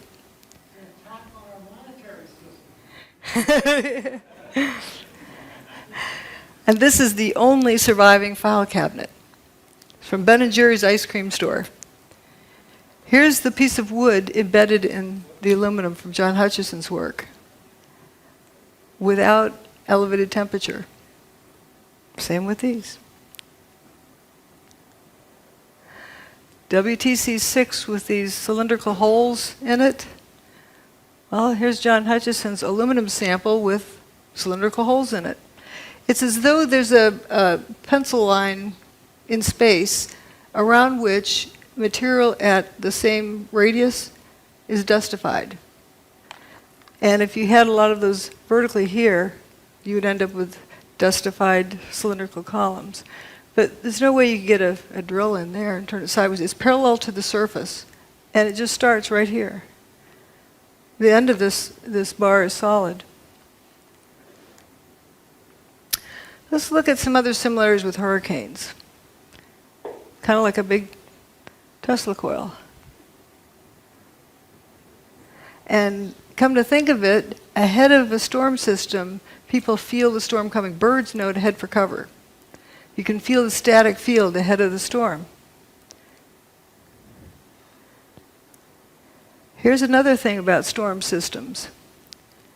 I don't know if this needs a click or not. This is from this past spring in Texas, where there's a bunch of tornadoes, and you had flying trucks. It went across a transport company, trees flying through the air, semi, the trailers, there you go, a couple of semi, look at that, the beds of the trailers hurling, twirling around in the sky and then dropping down from at least 50 feet high down into the ground. We saw trees, there goes another semi. And it's spinning. It's spinning, down it comes, bang, lands on its nose right down at the ground.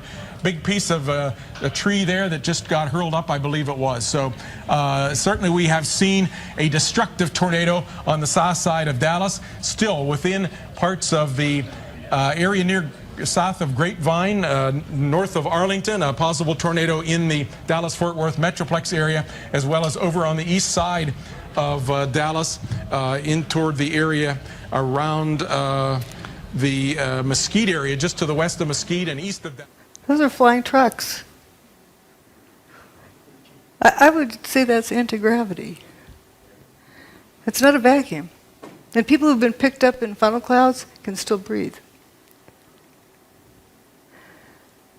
Remember we saw before where people had been levitated during WTC2's demise, or WTC1's.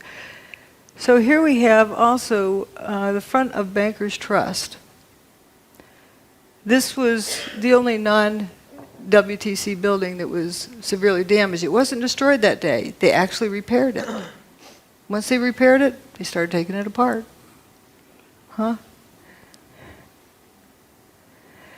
They got it down to this level where they had repaired it in deconstruction there. When they got it down to that level, that's the area that had been repaired. It looks like it's been at the bottom of the ocean for 100 years.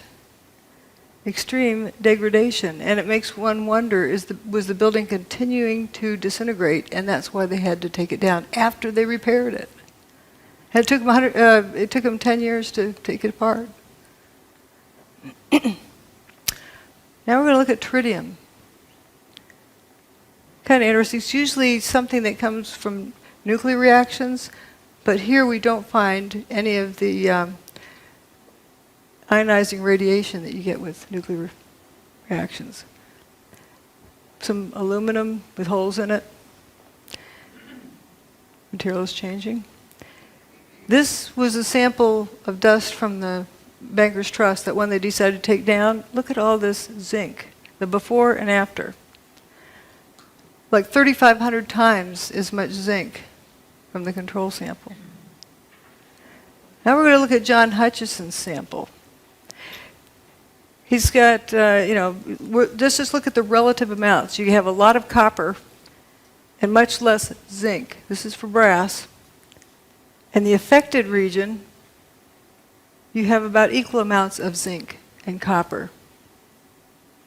Whoops, didn't mean to. Equal amounts of zinc and copper there. So, okay, if it's heat, with zinc having a much lower, it boils, it melts at 419 or 420, where copper melts at a much higher temperature. Zinc boils before copper even melts. So we don't have less copper because of heat, because the zinc would be the first to go. What's going on here? At Texas A&M, a group led by Professor John Bockris, who is widely regarded as one of the world's greatest electrochemists, reported finding the hydrogen isotope tritium, a key signature that some unusual nuclear reaction was going on. The first thing was this thing called tritium, which was a sub-form of hydrogen which should not exist except in extremely tiny quantities. We found that by working these cells of Fleischmann and Pons containing lithium hydroxide and deuterium oxide, that we could produce this tritium in great abundance, let's say at 10,000 times more than it ought to be there, as it were. And let me stress that we couldn't do it every time, but about one result in 5 or one result in 4, and eventually we worked up to 2 results out of 3. We could produce tritium. That was the first thing, and in a way it was the first clear proof of the phenomenon. And but the most important and unbelievable phenomenon at that time was the observation of tritium. Back at Texas A&M, Bockris's group found themselves under attack. Science magazine writer Gary Tobbs wrote a stinging article that insinuated that someone in the group had spiked the samples with tritium. Although unfounded and eventually proved untrue, the allegation effectively dampened Bockris's remarkable claims. But I think the main part was that I had done work which was against the paradigm, and that was what they were really upset about. People had laughed at it and said, "What the heck are you doing, trying to disprove the laws of nuclear physics?" And of course, that's exactly what we were doing and succeeding, you see. The tritium work was the first indication to me that there was a reality. And then Claytor at Los Alamos also got positive results, and so did Howard Menlove. And they're people that I respect and could talk to personally. It became fairly clear that there was a very strange phenomena occurring here. There are also, in similar experiments sometimes, and rather dissimilar experiments sometimes, evidence of an anomalous nuclear process. However, it is conceivable that there may be a process even more powerful than nuclear reaction that physics does not yet understand. That is the mystery of cold fusion. Yet as early as 1992, cold fusion experimenters began reporting unusual appearances of trace amounts of different metals such as copper, silver, chromium, and zinc when examining their spent cells. Rechecking for possible contamination, scientists like Bockris and Miley confirmed that indeed new metals and isotopes were being formed, transmuted, during the process which produces excess heat. Kevin Wolf made many measurements of tritium. Then he got some even more astonishing results as early as '92, which were these transmutational results, the metal forming another metal inside the electrode, you see, which was super anti-paradigm. You know, there's that dreadful word alchemy, which we mustn't use, but it was a form of that in a way, that it was creating new metals, you see. We see transmutation phenomena. We see helium-4 production. We see a range of methods of getting the excess heat. The writing is on the wall. The fossil fuel age is about to end.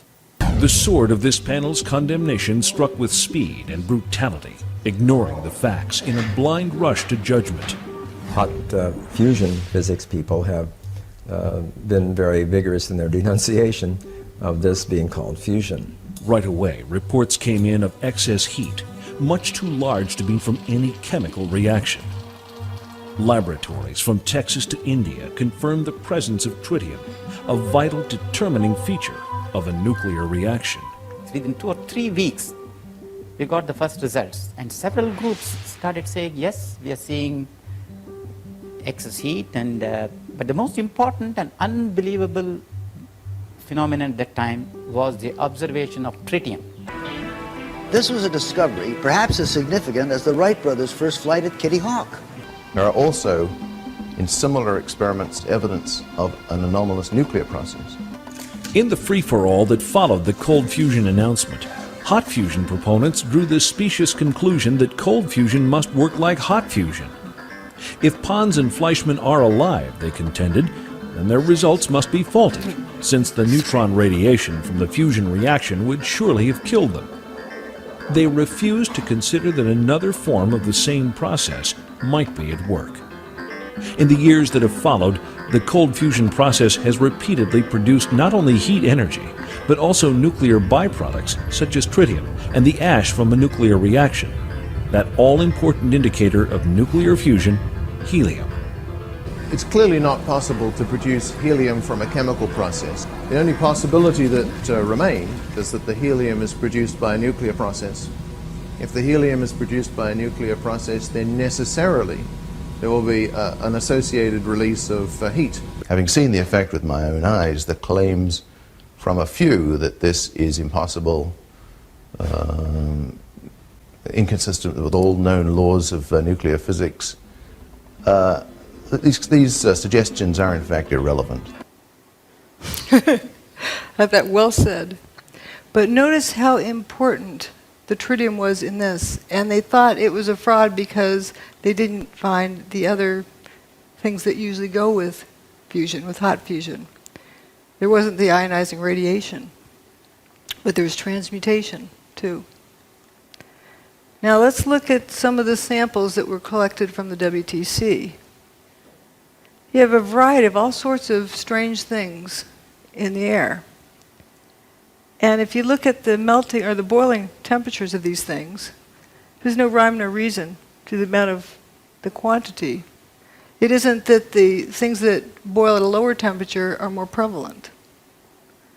what is even more bizarre is that organic material was also found with this, which shows it was not from a high temperature process. Now we get to the most exciting slide. This is from leaky nuke plants, what they pollute into the waterways. The amount of tritium, this is exponential, logarithmic actually, and it's a very high number. This is what is produced in the cell with cold fusion. This is what was found in the basement of WTC-6, the one with all the cylindrical cutouts in it. And this is normal background. What I use the Great Lakes for normal background. And this is from atmospheric nuclear bomb testing. You can see over time it's decreased. So it's gotten down there pretty far, but this is definitely above normal. Now, a lot of folks say, well, a nuke was used on 9/11. Well, do you think they could have kept Chernobyl a secret? People all the way around the world measured the fallout from that. If there was some kind of a regular nuke used in Manhattan on 9/11, do you think they could have kept that a secret? People all around the world would have measured it. There was no like Geiger counter measurable radiation that came from there.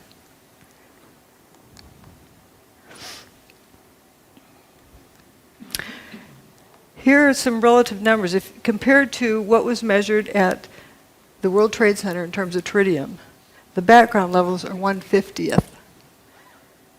What was measured with cold fusion is 50 times that, but that was in a cell. Keep in mind, the World Trade Center had fire hoses on it. The hurricane rained on it. It was diluted down somewhat. Leaky nuclear plants have 18,000 times that. What was measured at the World Trade Center was definitely above background levels, 50 times background levels. There was tritium there. Now, why? Seems to have a lot in common with cold fusion. Some other categories we didn't look at, the so-called jumpers. Uh-oh. There he goes. We referred to them as jumpers, but did they really jump? They left the building, but we don't know why. Here's the airplane-shaped hole. This wingtip always gets to me, how thin it is. And we have some interesting people up here hanging out of the 105th floor. Closer look, looks like this guy's taking his pants off. This guy has his shirt off. If there's a fire in there, your clothes protect you from fire. We don't see smoke coming out these windows. What's going on here? Why on earth would someone want to take their clothes off outside the building? They want to live. They're hanging on to the building. This guy's hanging from one hand and one foot, taking his pants off. Let's say he has some weird fetish that he just needs to take his pants off. Well, if there's smoke inside, you take it a big deep breath, step in, get the pants off, step back out. Why hang from the outside of the building? Well, if I were there and if I was told the building's on fire, I'm going to head to the bathroom right away before we lose water pressure. Wet down whatever extra clothing I have around, wrap it around my head, and head for the stairs. I'd be wet. If the fire sprinklers came on, I'd be wet. If they didn't come on, it was hot, I'd be wet, sweating. Good chance that their clothing was wet. Now, why would they want to take off wet clothing? You heard of active denial system? I'm not saying that's what this is, but just as a parallel. It's a microwave, they put it for crowd control. And it makes you think that you're burning up, so you just have to get out of there. You just leave no matter what. You don't think about it. So maybe some people were jumping from that. Would be a good reason why you'd want to take your wet clothes off. Microwave is many times worse for wet clothing. I don't know if that's what it was, but it's consistent with something like that going on inside the building, but not outside the building. And we do know the building was turning to dust inside for the hour before its demise. There's people who say it was thermite. Okay. What? Reports of it, as well as, evidence of it in other ways. But there's a cute story about a new probationary officer, first day out of school for being a firefighter, and he's supposed to stick with his boss. And they get up to some place, and the boss says, "All right, everybody, drop everything and go down a few stairs." And they get down there, and then they eventually start going back up again. And the boss says, "Well, where's your mask?" "Well, you said to drop everything." So, but the poor guy. So the boss said, "You get out of here." So here's this firefighter making his way down the stairs. He gets down to the 3rd floor, and 100% of the light is blocked out because he described it as having been turned to dust. He knew it wasn't smoke because he could breathe, but the floor had turned to dust. It was completely filling the air. There's a lot of stories similar to that. Now, there were folks who somehow believe that thermite had something to do with it. Well, let's see if we can make some. You have a steel structure, the towers, with aluminum cladding. Let's see if you grind them up. And you end up with rust and aluminum powder. You know what that is? Thermite. Those are the ingredients of thermite. So those ingredients are going to be there anyway. But what does thermite do? Well, here's a test of thermite here. Welding a railroad track. Blinded by the light. There was something missing in Manhattan that day. People weren't blinded by the light. If there was nukes that went off, people would be blinded by the light. That's how they weld railroad tracks.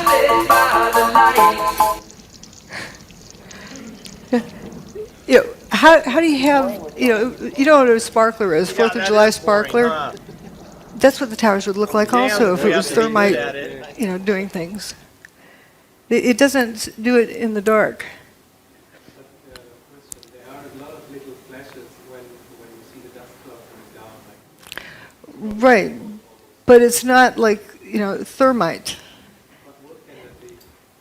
That's another thing to talk about later. There is something, I call them sparkles and sprinkles. But let's, there's a whole lot of different things that, different areas, but that is a good thing to notice.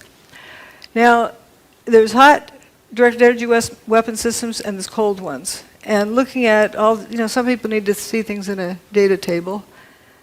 We have low heat, unburned paper, low seismic impact, minimal debris, bathtub survives. Material-specific effects, door latches, trunk lids, toasted cars at a distance, tritium without ionizing radiation. It doesn't have ionizing radiation. Dustification. There's really only one thing that fits the bill. I'm not going to describe exactly what gizmo it is, but we're knowing its characteristics. And its characteristics are amazing. We could use this for free energy. Directed energy weapon. Rather than kinetic energy. These are kinetic energy weapons, heat and motion. Wrecking balls, bombs, missiles. This is from 1989. Science by press conference. This Is it a Stevie shortcut Jones. to fusion energy? I don't want to disappoint anyone. I think I'll read my lips answer here, and then I'll carry on. I think that'll become clear why I'm saying that. Can you read my lips on that back in the back? It says no. Energy is a long way off. That's why I say no. This is our result. It's just way off. It's I think a door that's open to us, but really a door on physics more than on energy. Geophysics in particular could be an interesting area. Don't go there, don't research there. But then he calls for a vote, and he holds up his hand. Let's vote to destroy the careers of Pons and Fleischmann, and vote that it's not science. Why I'm bringing this up is we want to be sure this doesn't happen again. Here, he raises his hand. Department of Energy funding. And we have Steve Koonin, who was just appointed by the first administration of Obama to an undersecretary of the Department of Energy. And these guys are thinking about raising their hand. Oops. And peer pressure causes people to do things like this too. If everyone else holds their hand up, you start holding your hand up. You don't want to be caught not holding your hand up. But they're determining science by vote. Opportunism, Jones insisted on going public quickly with his Opportunism, Jones insisted on going public quickly with his Opportunism, Jones insisted on going public quickly with his Opportunism, Jones insisted on going public quickly with his All right, let's stick there. Now, let's look. The building turned to dust. Something did that. People say, well, you don't know of a technology that did that, so therefore it didn't, happen. Wait, you start out with determining what happened first. It's very important because if you start out with what you know, you won't get there because you've never seen this before. But we know it happened, so therefore there is a technology that exists that can do this. That technology can also be used for free energy. Now let's vote on that. The tower's gone. So this is more of determining facts. Did they mostly turn to dust?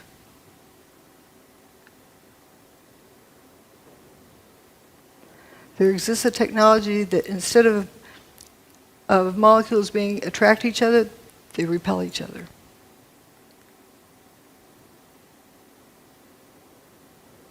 What happened is not impossible because it happened.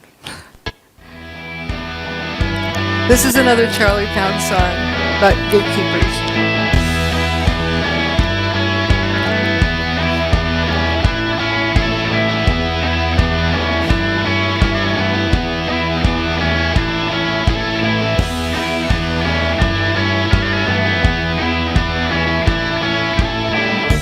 So there you go, following them, but you don't know.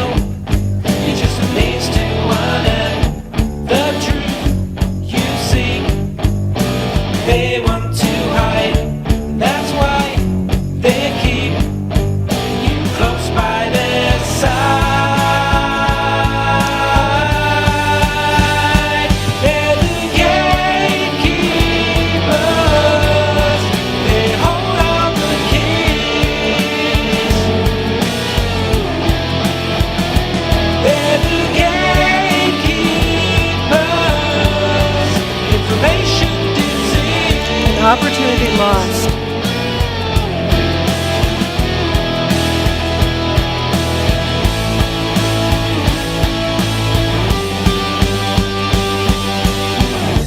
High in the sky is all you've been fed.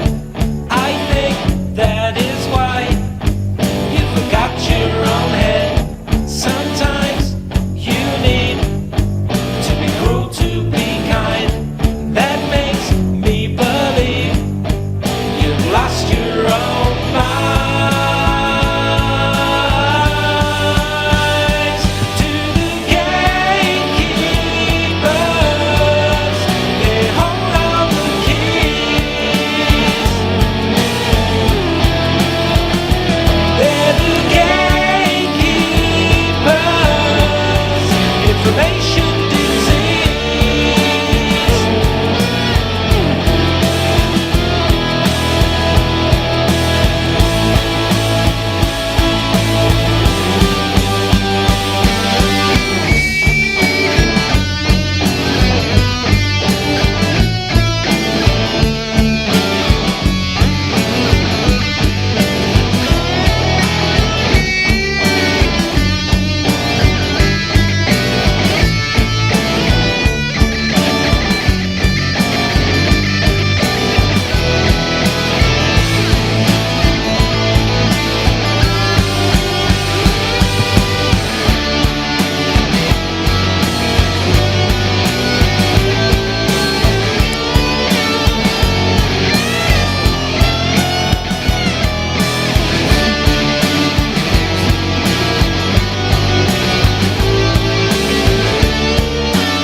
all the data says that some form of directed electromagnetic energy was used to basically break down the materials of the World Trade Center.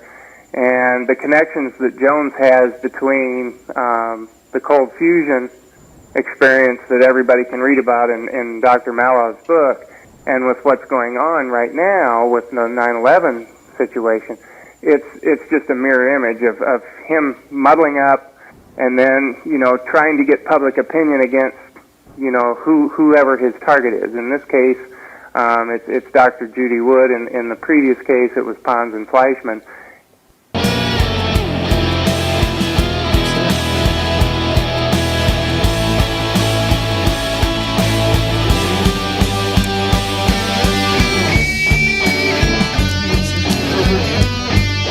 The important part is to realize we don't want history to repeat. People tend to mindlessly follow the herd.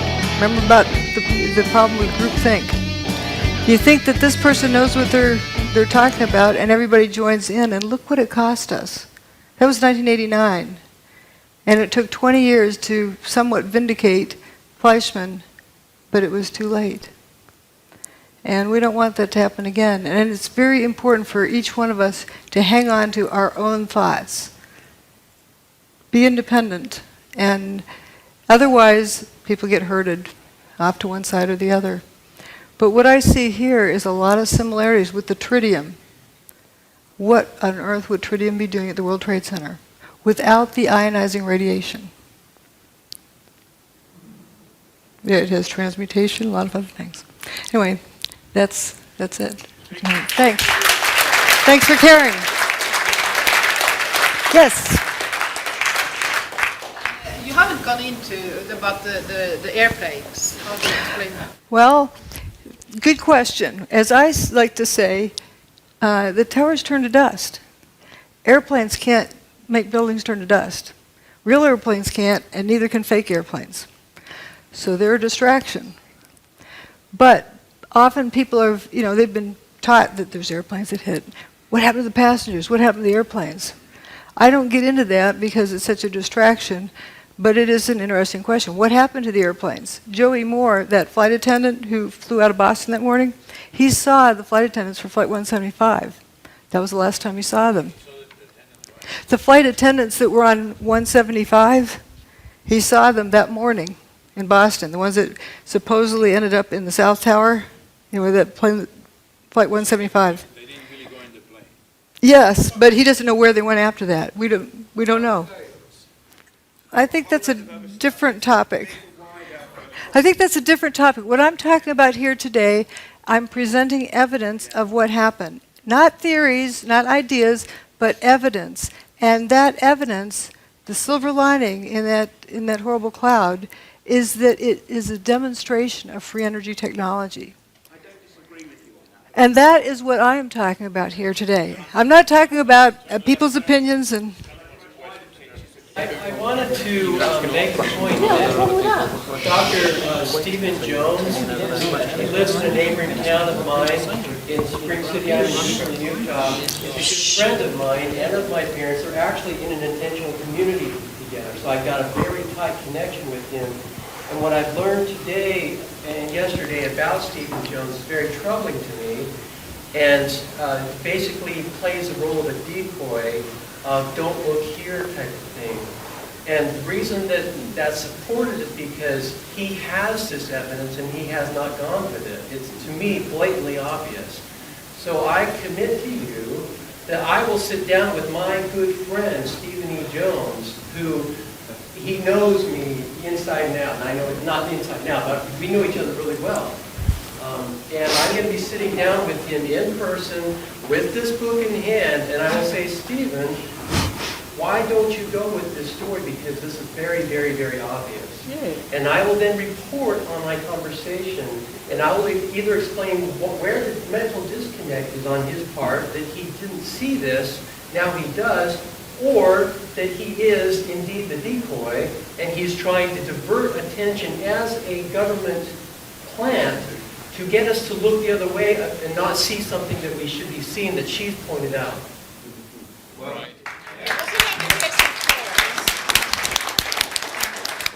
Thank you. Yes. Yeah, in addition to that, I mean, your story is so crystal clear, actually, that I'm curious. I can see that you don't get staged on mainstream television. Okay. But the interesting thing is to see where you get staged in the alternative media. Because usually I don't get much of a stage there either. But that's changing, and thank you to Jerome for inviting me here to this conference, and that is wonderful. Yes. Yeah. If you want to read my book, that will give you a catalogue of how Judy has been excluded from the alternative media with the evidence showing exactly who is responsible for that. He's documented it since 2006. You can download my book as a Kindle, an iPad, and actually also a free audiobook from my website. I'll mention this tomorrow, but anybody who wants to download that tonight, they can even get a free audio version because some kind lady in New York decided to do an audiobook of my whole book, 370 pages. She took it upon herself to do it, so it's now in a completely accessible format for anybody that wants to read it. Free. That's good. Let's see some other questions. Here. Yes.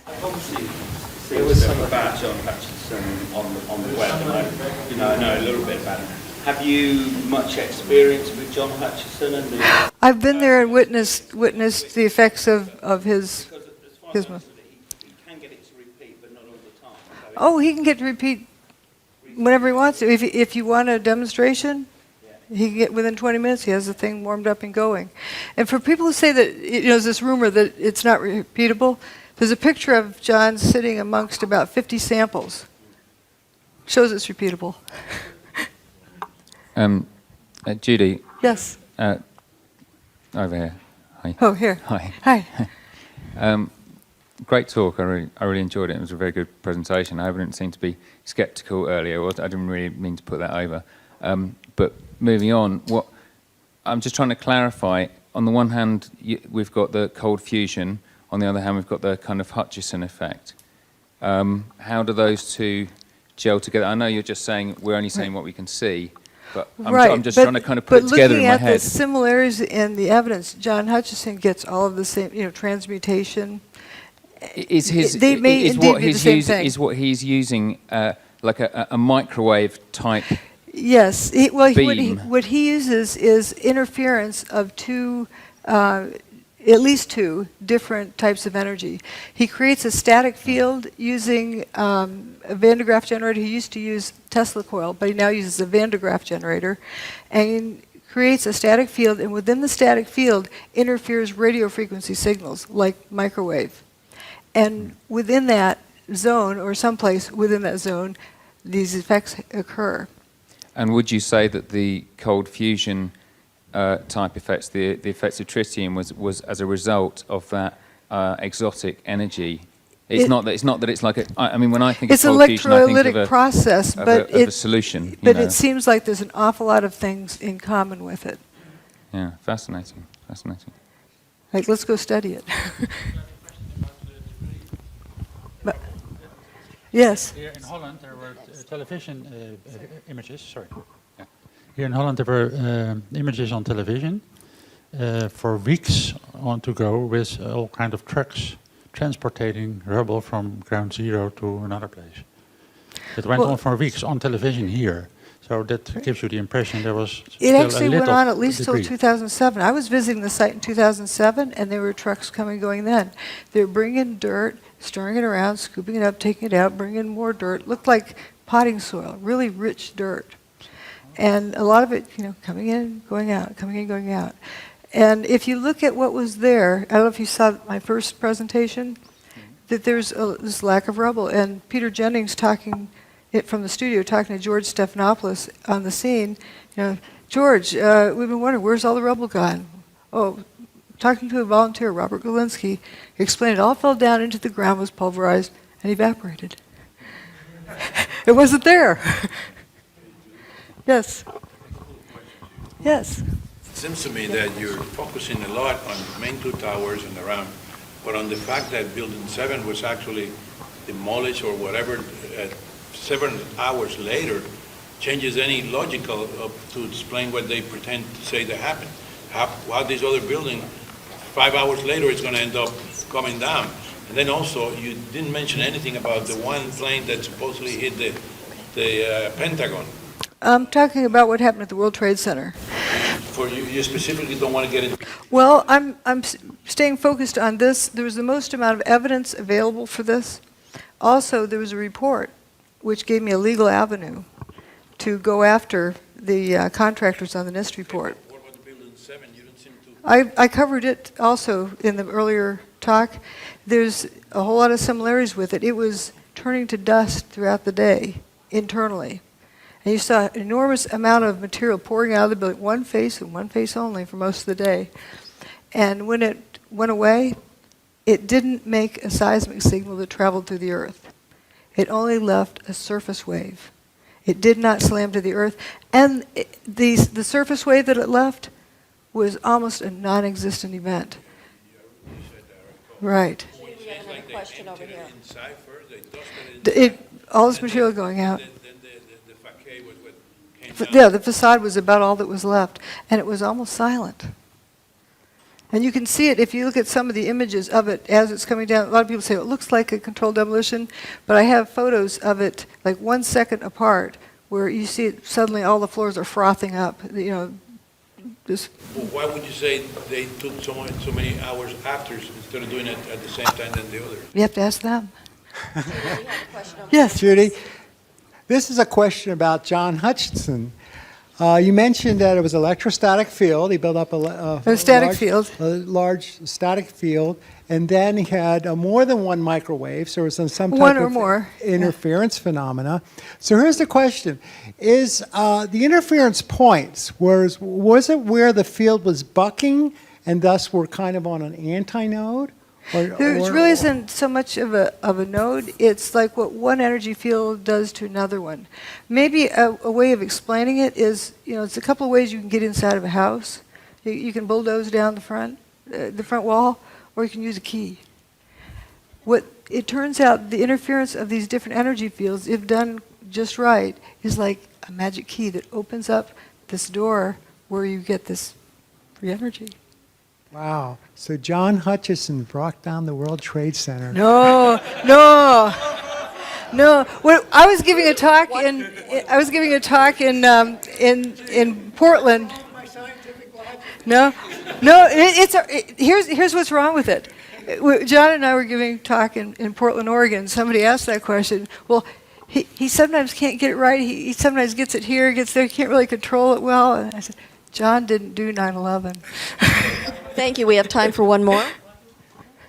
Hello, Judy. I'm an engineer myself, and if you look at the events of 9/11, it's a perfect theater. But looking from the culprits, you would expect that they have tried it before. And if you look at the anomalies in the Earth magnetic field, are you interested, or have you been looking for the period before 9/11, if there were any other anomalies in the Earth magnetic field that you expect? There are various things, and it's a big, complex event.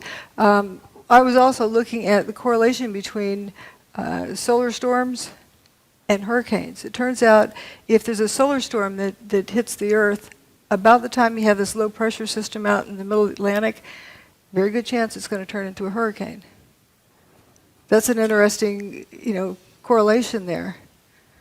They got it first time right. I mean, there's other events I've not studied very carefully, but for example, Oklahoma City, it looks just like the inside of Building 6. The only difference is one, I've got pictures side by side. The only difference is one has some wheat checks at the bottom, showing that it came from the World Trade Center. There's also other events that have happened that are very questionable, but it isn't that it necessarily happened just this way for the first time.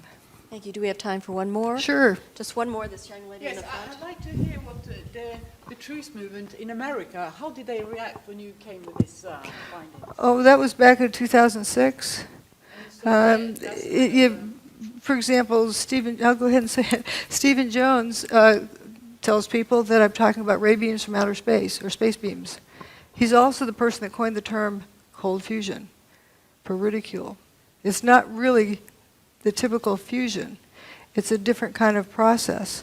And that helped sink it. And I remember an interview with Martin Fleischmann. He was asked if he had any regrets. He said, yes, letting my competitors call this cold fusion. Yeah, I never let people call it space beams, but I don't get on the air and somebody else does. But there's most of the people in the truth movement have genuine interest. They're sincere people. But there's collection agencies, I call them. They collect people, render them useless, keep them out of trouble. And anytime we get pulled into a group, or like what somebody recently told me, if you find yourself on a garden path, leave the garden. And that is sort of what happens with these organizations. And people tend to go with the flow. They tend to go with peer pressure. Let's have a vote about whether or not to trash somebody's career. Instead of look, what did these guys find? Let's go look at it. Ladies and gentlemen, Dr. Judy Wood. We appreciate her knowledge, her courage, and her willingness to share. Thank you. Thank you.